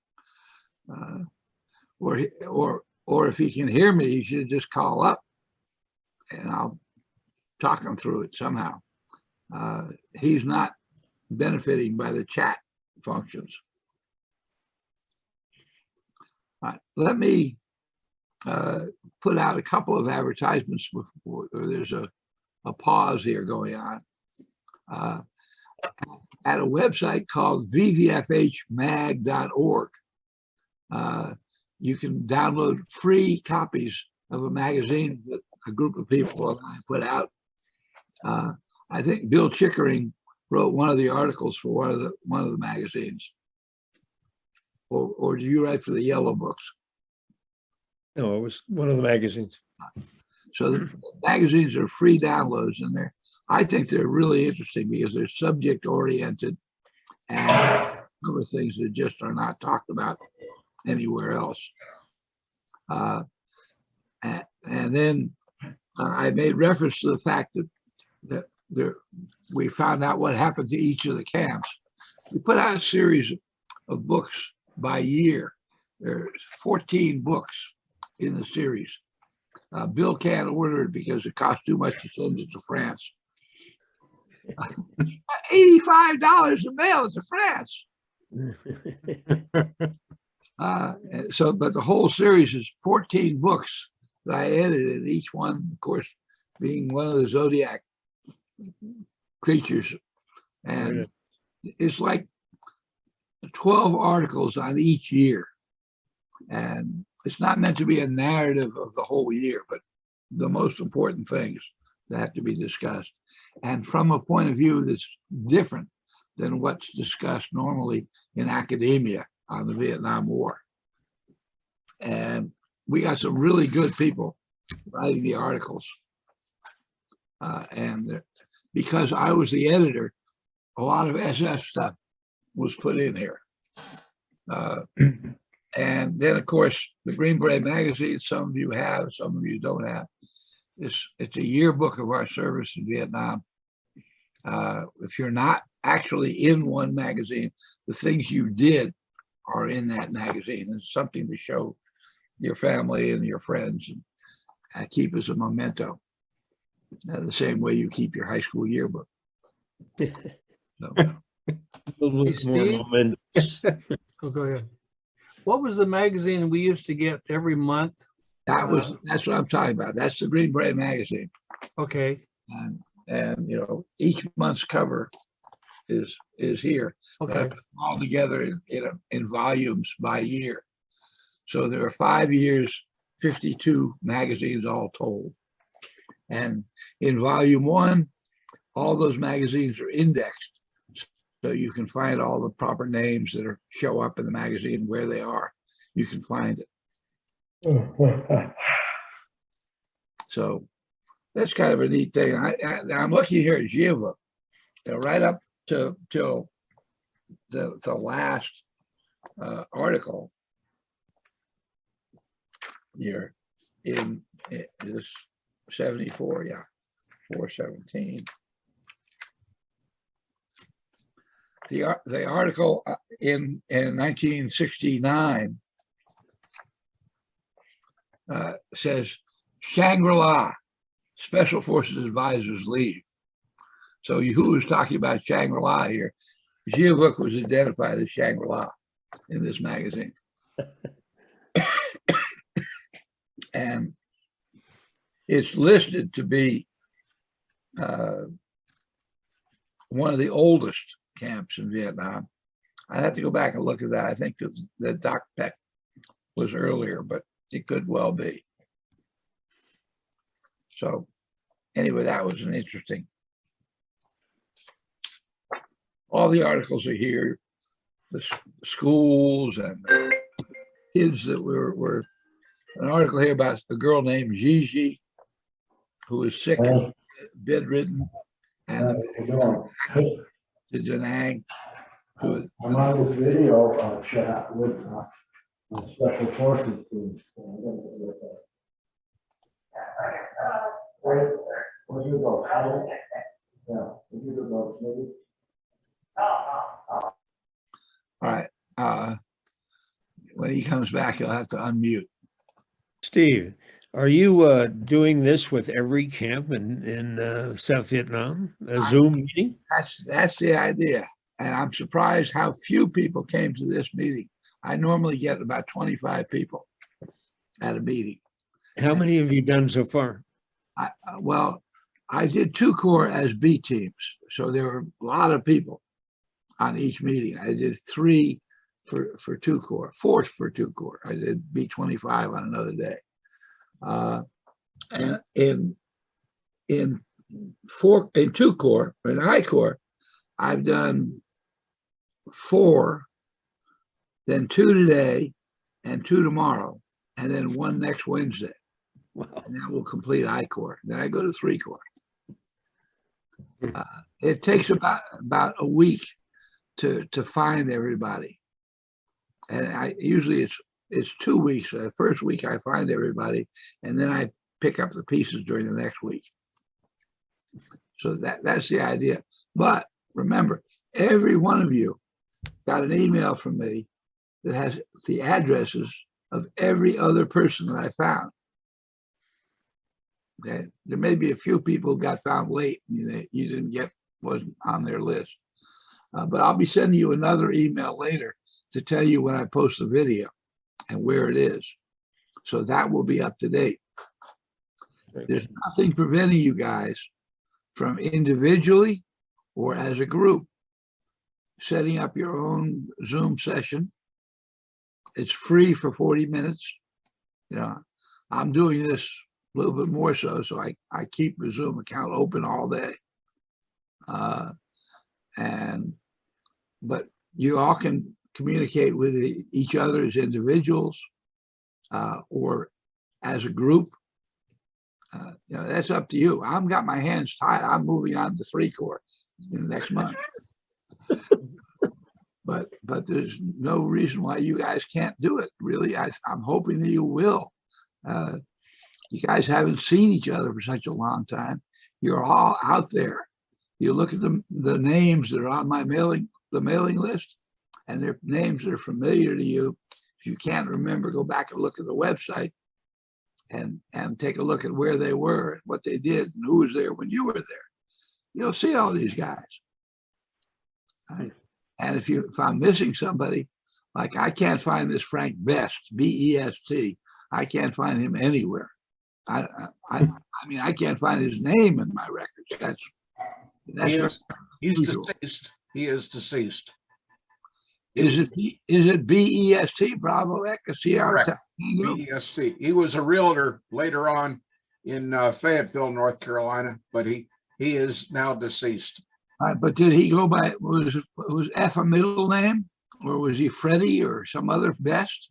I think his given name was Warren, W-A-R-R-E-N.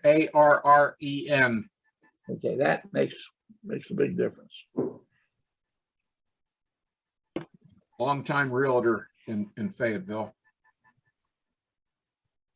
His wife worked in the PX at Fort Bragg. Anybody remember that? She was a beautiful woman. Yeah, she was a good looking. I thought she could have been a realtor at one time, but the PX, I couldn't tell you. Don't know. Yeah, Warren G. Best, Delta, is a middle initial. I don't know why he got called Frank, but Warren G. Best in 1966 was the E5 radio operator in I-Corps. That's him. Yep. That's him. Did he spend a whole tour at A103? No. No. He left. I got there in January. I don't know when he got in there earlier. He January of what year? I was there 66. Frank had a personality conflict with a previous XO, and by the time I got there, hey, we got along fine. But Frank had already greased the skids with the company sergeant major, and shortly after that, went into the sea detachment, I guess. But he left Gia Vuc on or about January 66. Okay, so that's when he left, and he went to the sea detachment and stayed in the sea detachment. He went to the sea detachment. For how long, Steve? I don't know. He did go to the sea detachment. But Frank, when he sent out to another team, he got in an argument with Preacher Hodge. That was putting him into a fire if he was in Da Nang. he probably didn't read the Bible enough.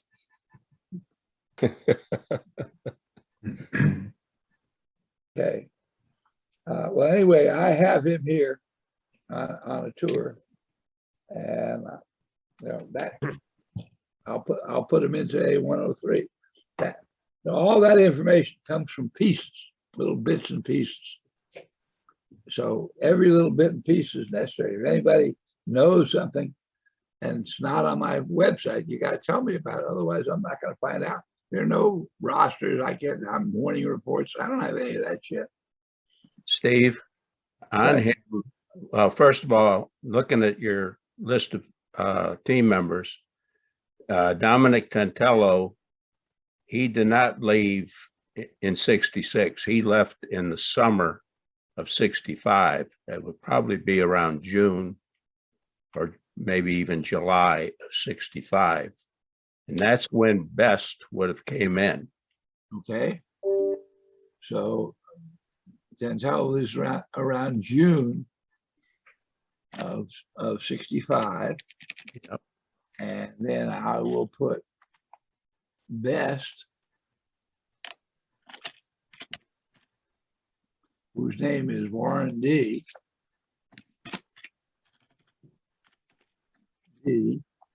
And his nickname apparently is Frank for reasons totally unknown.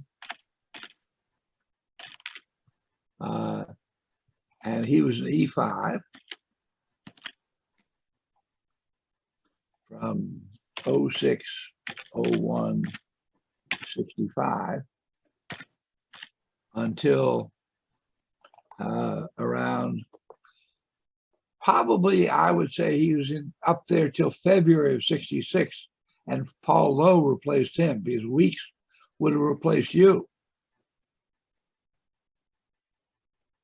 Dave? No, I was already gone. Yeah, well, I left in November of 65.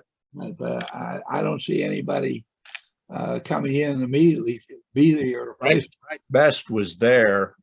I don't know if anybody came to join him or not. He Maybe took Charlie Weeks came in to replace Best, and like he said, another fellow, Benny my Helms, came in. Paul Lowe, I don't think Paul came over.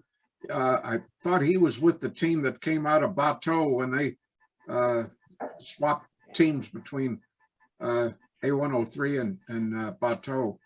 Paul Lowe and Kenneth Newsom came on the 7th group team that switched over. So that's where he came from. Helm, you say should be here somewhere. Okay, so let's see what I've got for Helm. While I'm meddling around with it, you guys should feel free to leap up and say something to whatever you want to say to anybody. Don't let airspace go dead. I can't remember Helm's first name. I know he had a very good career. He retired as a command sergeant major. I think it was the 35th Signal Brigade at Fort Bragg. There's an Edward Helm that was at A102 for a while. He also came as a 7th group team. Edward, that could be it, but the other one was the James Helm was a radio operator. So it's not him. Edward is probably the first. I would guess that's him. And I will, if he's still around, I will be seeing him tomorrow. Hi, I've been kind of quiet. I'm Bill Phelps, and yeah, you've been. I was in Da Nang as a preventive medicine specialist, and Captain Barry Zindel asked me if I wanted to go out and help George Young out in Gia Vuc. So I went out there around May 20th or so, 67, and I stayed out at Gia Vuc till around September 1st, 67. And I remember Woody, Chuck Woodson. I was only a 20-year-old kid. I just turned 20. And I remember Captain Scheer. He was my CO. Actually, Virgil Carter was just left because I remember seeing him coming into Da Nang. And then when I went back to Da Nang in September, I remember seeing Virgil heading, I think, back to the States. Then now we're friends on Facebook. But I remember coming back from a patrol with Lieutenant Warren Orr, who later became a captain posthumously. Unfortunately, he died at Cam Duck, I think.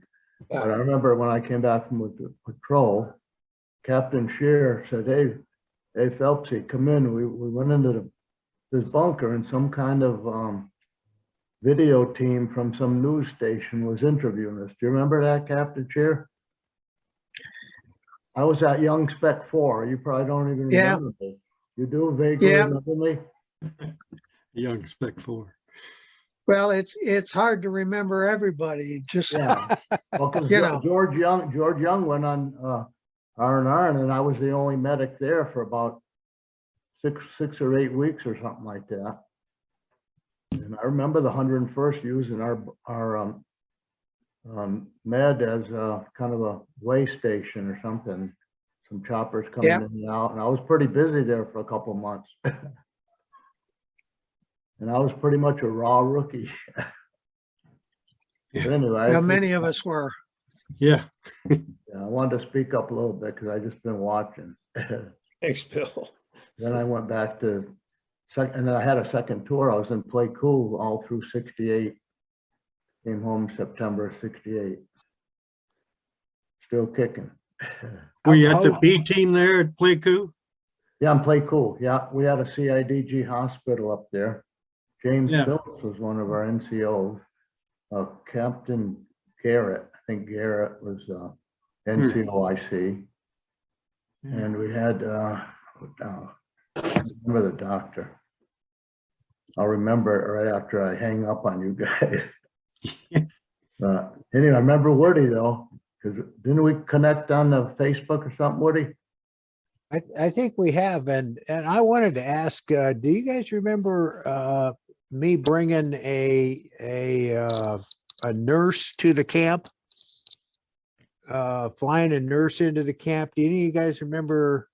And she stayed for a few days. We took her hostage, I think. We had her out there at the camp for a while. Do you Well, guys that's the only remember polite that, thing to do. or is that something I dreamt about? I don't know. One of those long nights. Yeah, they were. The doctor at Playku, Shetler. Everybody call him Doc, of course, but Paul Shetler. Does that ring a bell? Yeah, No, it was Paul Shetler was at Playku, but you guys were far away from Playku other than Bill. well, I was down there all of 68 at Tennis. I went home for Christmas 67, came back in January, and we were stuck in the train for several days. We couldn't really do much. We were just kind of pinned down. But I had a lot of friends up at Long Bay. So I was wondering, does anybody know if Harvey Brandy's still alive? He No. died earlier this year. Yeah, He was. recently. He died earlier this year. He did? It was in August of this year, of last year. Oh, geez, I used to play a lot of pinochle with Harvey Brandy. He talked me into extending that stuff. Well, anyway, Gritzmacher, I remember Gritzmacher. He was the only guy around shorter than me. He's still around. He is good. Now, if anybody has people outside of their camp, their lists, that you want to contact, feel free to give me a call. My database is ever improving, and my skills are also improving in my ability to find people. So, after the coming year, I will have found a hell of a lot of people, and then in the years thereafter, they'll all get lost again. So, we are finally being joined here by Jean-Luc. I have been waiting for him to come. Pretty good. You guys have been there on his website, and he's done a lot of really great work. He sure has. He sure has. If he ever gets his camera and his microphone working, Right. his microphone is what? Hello, guys. Can you hear me, Steve? Yes, I see you've got a cover over your camera, probably. just as I did a while ago. What's happening? Okay, hold on. a Couldn't sec. get an image to save my Camera image. seems to be on, but there's no picture. Right, okay. Stop the video. Choose video filter. Oh, I know.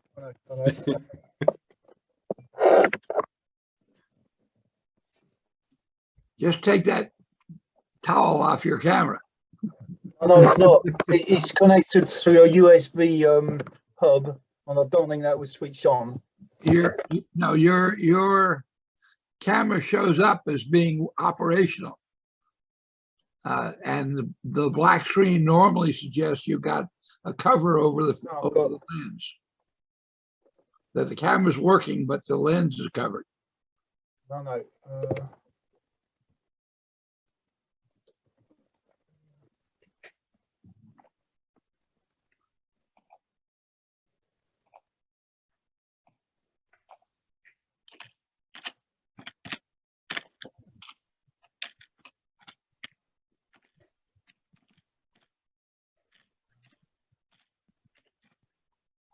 There it is.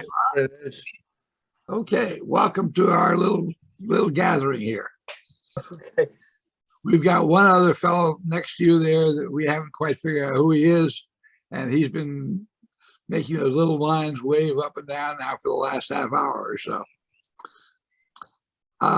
If for those who may not have been in contact with Jean-Luc before, why don't we start out by asking him to tell us a story about his Jeep and how he got into this whole mess.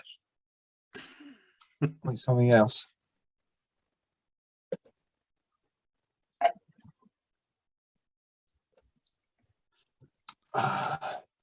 Jean-Luc? Yep, I can hear you. Sorry, but I was just trying to sort the video out, but I still can't get it to work. Okay, No, so working fine. Everything's working fine. okay, what was the question? The question is tell us your story about your Jeep and how you got into A103. Oh,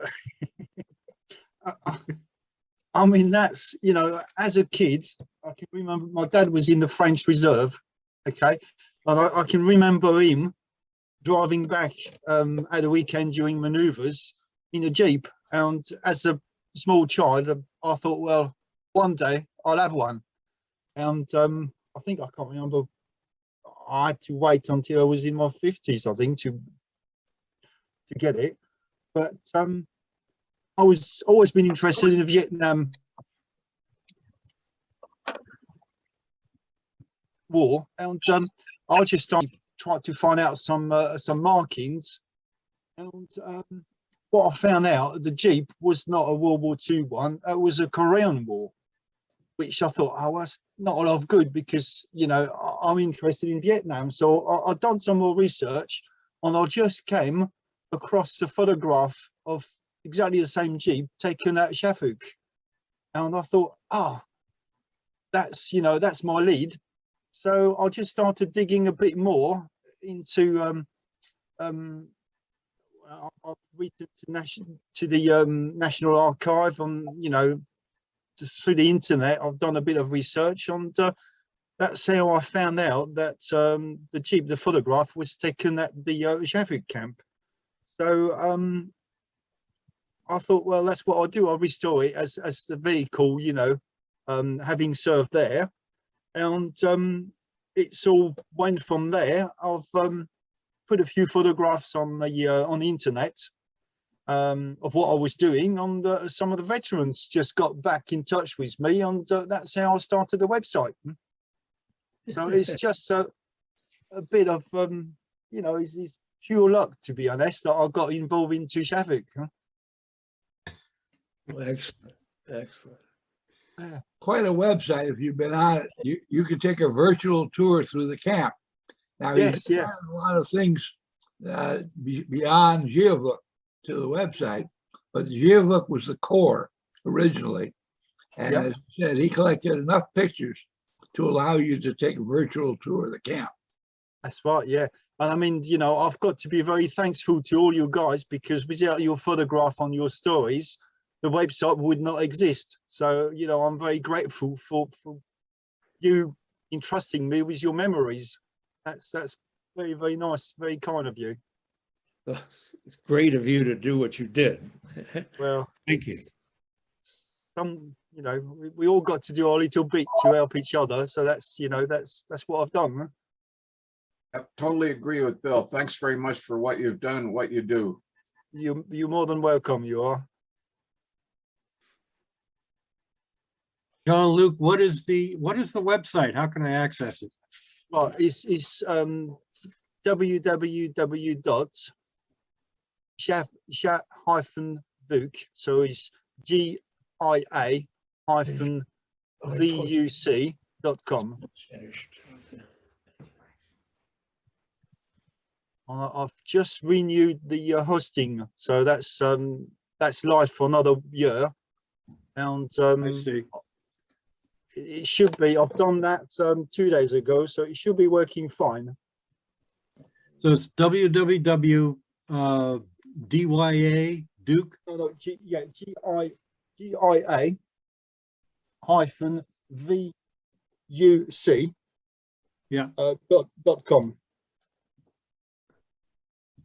Okay, www.dia. Yeah. Golf India Alpha Oh, thank you. hyphen Victor Uniform Charlie .com. That makes more sense. Has anyone, this is kind of a passed on request. I was talking with Pat Clark. Yeah. I think he was at Gia Vuc as the medic. Yeah. And he wonders if anyone has seen Horace French or Brian Peterson. If anybody have any news of those two guys? I don't personally, no. I don't know if He may be on a little later. He may be able to add more yeah, details. He's got a. What do you know when he served? What year? 67. I think yeah, we went over together at I think it was maybe February or January 67. Mm-hmm. Yeah, so that's when Virgil would have been there, and you know, well, there was quite a few people in touch, but I don't know. I'll have to look it up, but I don't. You know, if you want to drop me an email, I can always do that. I can always put a request on the website as well. If you know, if anybody or any of you was kind of looking for anyone, sometime it works out. You know, I had people contacting me through the website. Yeah, I'll give him your website. Yeah, there's an address on that, so ask him to drop me a line. Huh? Sure, no problem. Thank you. Hey, Jean-Luc, this is Ivan Davis. Hello, Ivan. Nice meeting you. It's been a long, yeah, from 104. It's been a long time working with you. That's right. Yes, yeah. You realize I don't know if I should say that, you guys, but you know, for me, you're all in your 20s, huh? Because that's hello. That's you know, that's what I'm used to see you as. Huh? It's strange. Huh? It's a strange feeling. Huh? John, this is Dave Klein. We go Hello, back Dave. a long ways. Yeah, that's right. Yes, yeah. Yeah. Well, way back, I think when you were beginning the website. Yeah. I was able to contribute a lot to it. That's right. Yes, yeah. You send me a lot of photographs, Dave. Thanks a lot. Huh? John-Luc, Virgil Carter, good to see your face. Yeah, that's right. Yes. We've spoke for many years, haven't we? Yeah, we have. Yeah, it's you know, yeah, it's it has been a long time. Huh? It's been a long time. Yeah, that's good to see you all. So that's wonders of the internet. That is brilliant. I'm really upset about my video not working. I don't know what's happening. I really don't. Well, we see you just fine. Oh, can you see me? Yeah. Sure. Oh, right. I didn't realize that. Okay. Oh, that's good. All right. So I've got a laptop which is open. I've got a camera on the laptop, and I've got another one on the big screen, and I don't know which one is working. So you know, you can see my face, not just my nose. Huh? That's right. That's good. Yeah. An excellent portrait. Excellent. By the way, I can't remember which one of you asked about the doctor at Playco. It did come to my memory. Is Captain Michael Ravitch in 68 Ravitch. I can't remember which one of you asked me about it, but I thought of it. Okay. Do any of you remember, especially those that were there 66, 67, there was a woman that was working in the camp who was, I think she worked primarily in the dispensary as housekeeping and stuff like that. but she had been Viet Cong and she got captured. And then evidently we started using her before my time there, but she's, you know, she was there work as a worker. And she was a beautiful mountain yard girl. Anybody remember her? I think there may have been more than one there in '67. I don't remember her specifically, but I kind of remember that there were several Montagnard civilians that helped in the dispensary and did a wonderful job. Mm-hmm. I mean, what was, it must have been very, well, stressful and difficult to, you know, to live in a camp where you didn't really know who to trust, basically, because I mean, they must have been, I mean, I've heard you guys mention that, you know, that there was some Montagnards or maybe Vietnamese that you wasn't 100% sure on what side they were, if there was VC agents or on your side. So how did you guys cope with that sort of worries or pressure, or did you take it in your stride? Did you kind of not worry about it too much, or? Well, when I got there in April '65, the LLDB was briefing us on the camp when we first got there, and they told us that there was 28 known VC sympathizers in the camp. Well, that floored us. Right. And we said, well, what are we doing about it? And they said, we're not going to do anything to them until they do something wrong, because we want to see who else is VC. So we just keep our eye on them. Right. And that's basically the way we handled it in the different camps. Yeah. That you just, you know, were aware of them and watched them. Now, we had trouble with that when I was at Ashow, because some of those people turned violent. Remember one night we were doing a drill of you know, during the dark to see how everybody got to their fighting positions. Well, it was not too long before the camp was attacked. And so evidently this one guy the way we start off the alert is to shoot several rounds up in the air. And then everybody was supposed to go to their positions.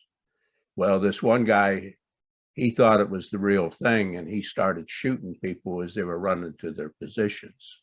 And we were finally able to capture them. And then we evacuated them out to be interrogated after that. But that was just one example that, yeah, of, you know, that happening. I think most people figured that every camp had infiltrators or sympathizers that you know, come an operation or an attack on the camp, you had to be doubly alert, because you couldn't trust a lot of the people that you work with on a daily basis. I think that was kind of normal. Yeah. It's hard to, for us, it's hard to realize that sort of thing, you know, when you're working with people and you don't know if they're friends or foe. That's got to be, mentally, it's got to be very straining, huh? Very difficult. Yeah, you know, picture this: you go on a patrol, it's you and another American, and you've got, let's say, 10 Vietnamese with you, and you even want to close your eyes that night when you try to get some sleep. You know, there's no telling. If there was enough of them in one group, they could turn on you in the flash out there. You'd be out. Yeah. I never heard of that happening. Yeah. But yeah, it's always possible, is it? Yeah.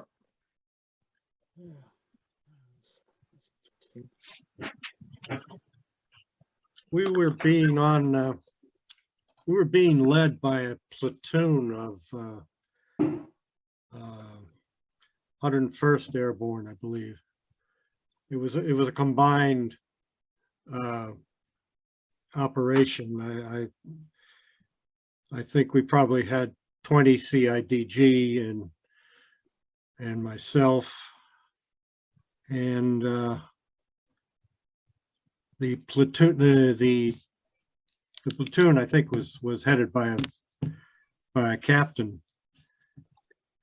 And no, that can't be. I think he must have been a lieutenant. And we were going along the trail, which is close to the river, and we were in the point. Our people were the best trackers, and they were in point.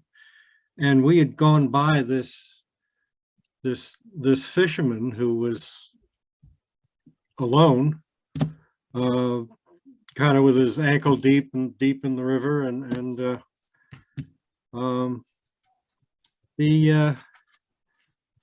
one of the sergeants just plugged him, and everyone thought that was just okay, and they said, well, he's VC, and I just think that was appalling.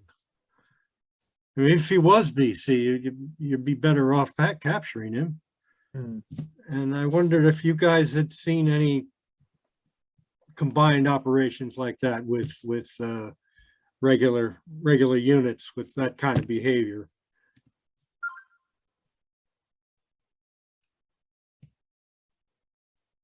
It's a memory stuck in my head. I know that. Yeah. I mean, you know, I've read about things like that a lot more, obviously not from special forces, but from regular line infantry. Yeah. I think you guys obviously had a much better understanding of the working relationship that you had to have with Montagnards on Vietnamese. But I think the you know, the line infantry was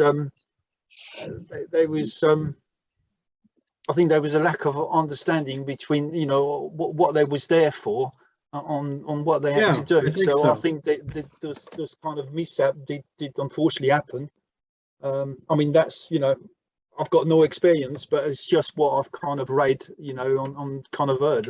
What you've gathered through the, that's kind of what I was looking for. I just I thought it was appalling and pointless.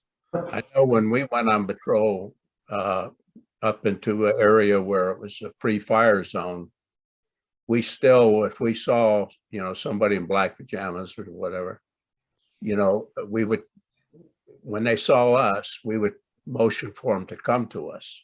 Yeah. And if they took off running, then we started shooting. Yeah. But if they stayed still or they came to us, then they were going to be all right. Yeah, I think it worked better.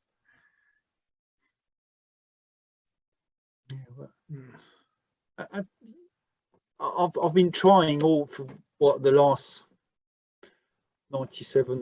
30 years. I've been trying to connect the two, the Indochina War to the Vietnam War, because obviously the French, there was very little French activity around Gia Vuc, because that was mainly held by the Viet Minh, which was the equivalent to the Viet Cong. So they had a few French outposts, but again, those French outposts were they was the equivalent of American special forces. They was quite tiny camp. On the camps that are the photograph I've seen from the Indochina War, they really, when you look at when Gia Vuc was actually established in 1963, the camp structure was exactly the same, but as the war progressed in Vietnam, the camp really got hardened, and you can see how they evolve into a much more defensible kind of position. Because you know, back in '65, all you had is a bit of barbed wire. You know, the parapets and all the fortification was made out of trees, which was exactly like the French outposts were built. And it's interesting. I haven't really managed to link Gia Vuc to a specific camp, because there was the infirmary, and I believe that was a hard-standing building, which possibly might have had some connection with a French camp, but it's very unclear. I mean, I've heard some of the stories from, I can't remember who, but some of the veterans telling me that there was a French minefield around Gia Vuc, which obviously you didn't have the mapping of where the mine was, but apparently that was left from the French Indochina War. So I would think if there was a minefield, there must have been a small outpost down there, but I just haven't been able to pinpoint what unit was there. I know that the French Special Forces was in the Quinine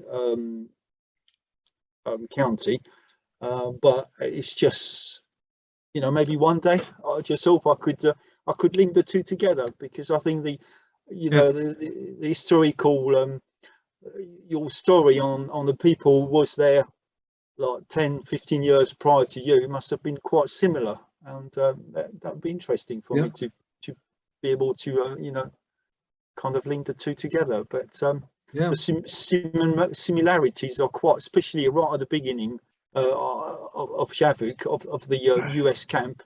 It is very, very striking as how close it was to the French camps in those days. Quite interesting. The minefield, you know, that was pretty much, that was all it inside the wire. You know, the wire, you had wire containing it all the way around the minefield area. Yeah. And then we would have problems with, you know, the grass growing in that area. And so we would we didn't know where the mines were, so we'd periodically burn that grass. Yeah. And, that would set off a few mines, but not many.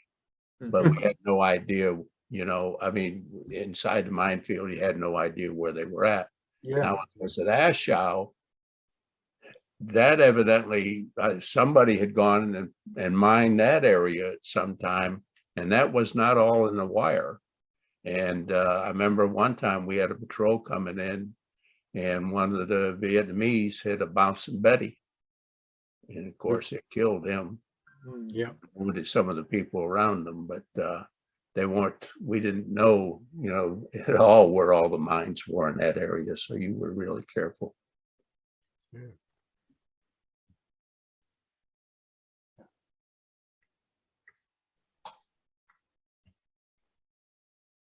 Did you say that,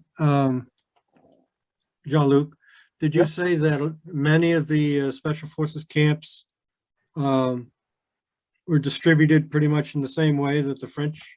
That's right, yeah. I mean, you know, the French realized that the Montagnards were, well, they was the Montagnards didn't like the Vietnamese, you know, back in the 50s or back in the, you know, when you serve in the 60s or 70s.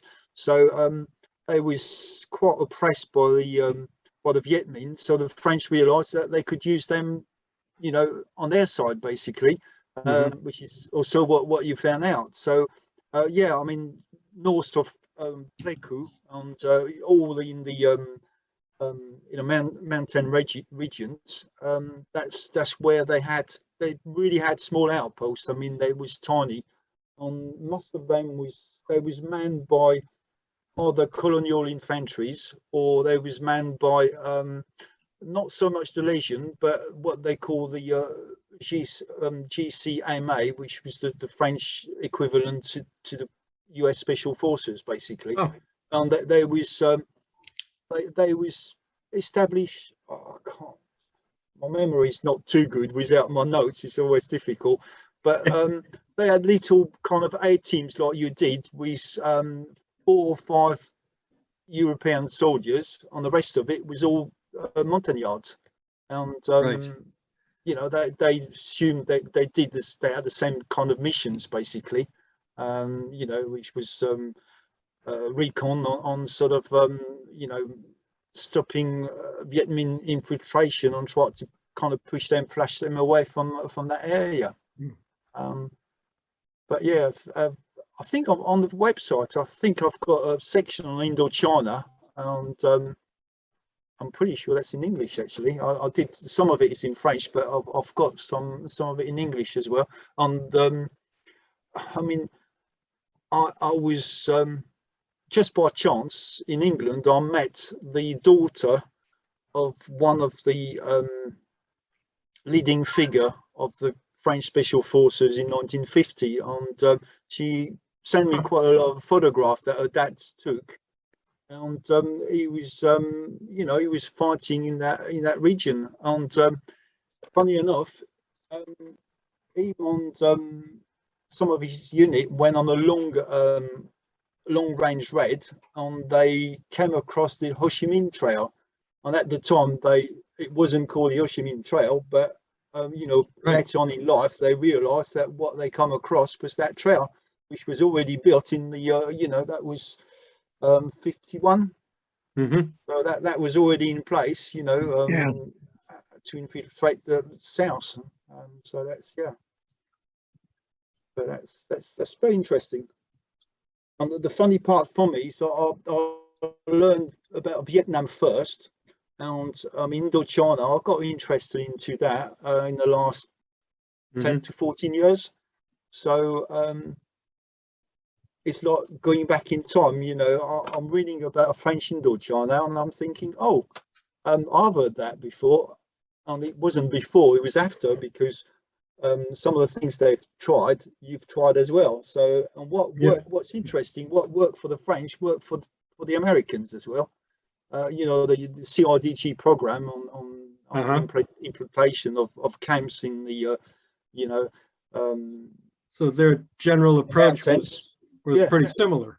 Yeah, that's right. Yeah, it's which is yeah, it's. The problem is, it's, you know, I personally, I mean, I don't know, because I'm just an observer basically. But I mean, France, the French on the American tried to fight too much of a standard warfare instead of a guerrilla warfare, and you know, the use of special forces, that was good, but it wasn't enough. It should have been, that program should have been amplified a lot. And same with the French, they only started doing that in 1950, so that's only 4 years before the end of the year of the war. And you know, the Indochina War started in 1946, so it took them like 5 years, you know, to arrive to the decision to have special forces units, you know, being implanted into the backyard of the Viet Minh or the VC, which is in effect what he was doing as well. So yeah, it's when did the French involvement end? I don't know. Not well, in 1954. That's when the 46 war, to 54. My goodness. Yeah, 46 to 54. Yeah, I mean, they officially they left Vietnam in 1955, early 55, but the war ended in the autumn of 54, after the Battle of Dien Bien Phu. That's right. Yeah.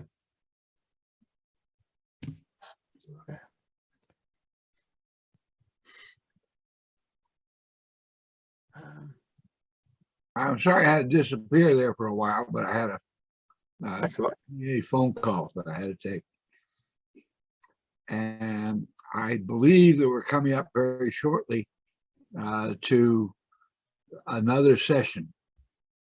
And so we're going to have to, you know, I'm not going to toss you off. You can sort of stay around as we merge into this other session, but I will cut the recording off on the hour so that we can be prepared to restart a recording for A106. Jean-Luc, across the channel, William Chickering is hiding out there. Right. So you might want to, you know, build up your relationship with him, because he's closer to you than anybody who's on the screen right now. Right. Where is it now? Where do you live? Oh, I see. I'm in the Pyrenees, right next to Oh, Spain. blimey, you're in France. Good Yes. Lord. How long have you been there for? I married a French woman 20 years ago. Oh, blimey. Yeah. Yeah.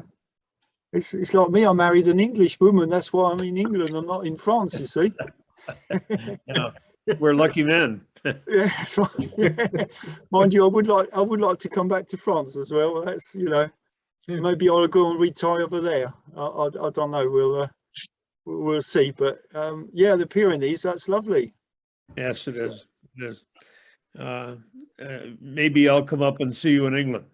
That's right. Yes. I mean, if you know, I'm down south. So, you know, if you ever come to England, you know, send me an email. And yeah, we'll definitely have to meet. Huh? Yeah, we'll do that. We certainly have a lot to talk about. That's right. Yes. Yeah. Is that Virgil as well? Virgil, is it Virgil or that's, how do you pronounce the name? It's Virgil. I'm here. What is it? It's not Virgil Carter. Oh yes, Virgil. Yes, I'm here. Is it Virgil or Virgil? I'm not sure. Soft G. Sorry. Go ahead, John. Yeah, sorry. I 200% apologize. It's just your name is quite unusual for a Frenchman. So how do you pronounce your name? Your Christian name? No, that unfortunately was my father's name and my name. Yeah. How do you pronounce it? Yeah. Is it Virgil or Virgil? Virgil. Virgil. Right. Okay, I've got it. Sorry, Virgil. Yeah, I'll never know. It's like it's Gia Vuc. How do you pronounce Gia Vuc the American way? Have I got that right? Yes. Yes. It's Gia Vuc. Okay. Right, that's good. Okay.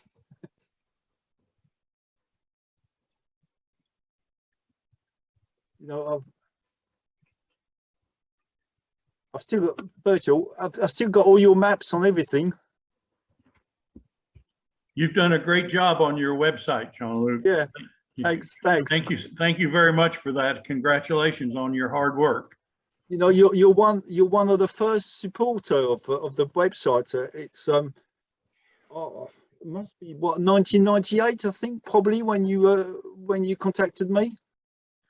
I can't remember when that was. It seems like a long time. Yeah, it was because I had the first person was Dale Libby, and I think you was the second. I'm pretty sure you was the second one that contacted me, and you know, we started talking and you started sending some photographs and on everything, and yeah, so thanks a lot. Well, thank you.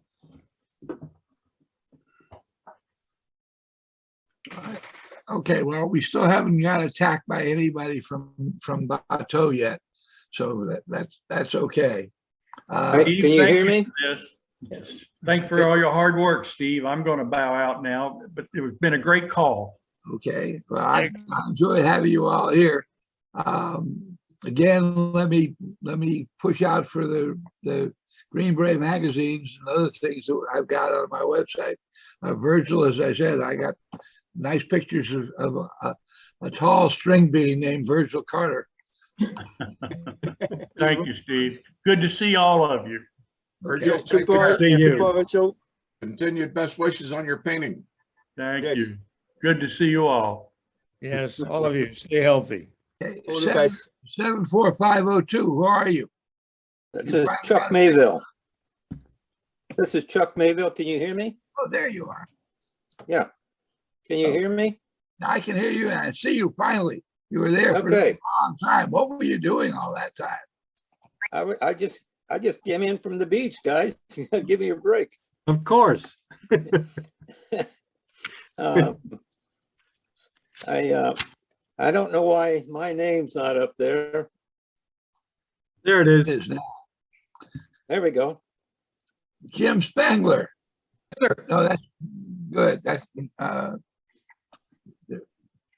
I guess we're now getting people coming in from Bateau, right? Yeah, that's right. Hope so. Okay. Who So, else is on here from Bateau? I am. And Dave Klein. No, I'm not from Bateau. I'm getting out of here. Bye. Okay.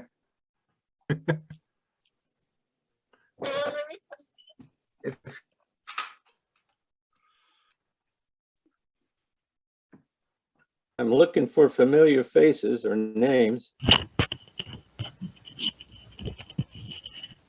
Steve, I'm going to check out also. Again, thank you for your time, sweat, and effort on setting all this up. Thanks very much. You're on mute too, Steve. Take care of yourself. Adios. James. Everybody stay Take care. healthy and well.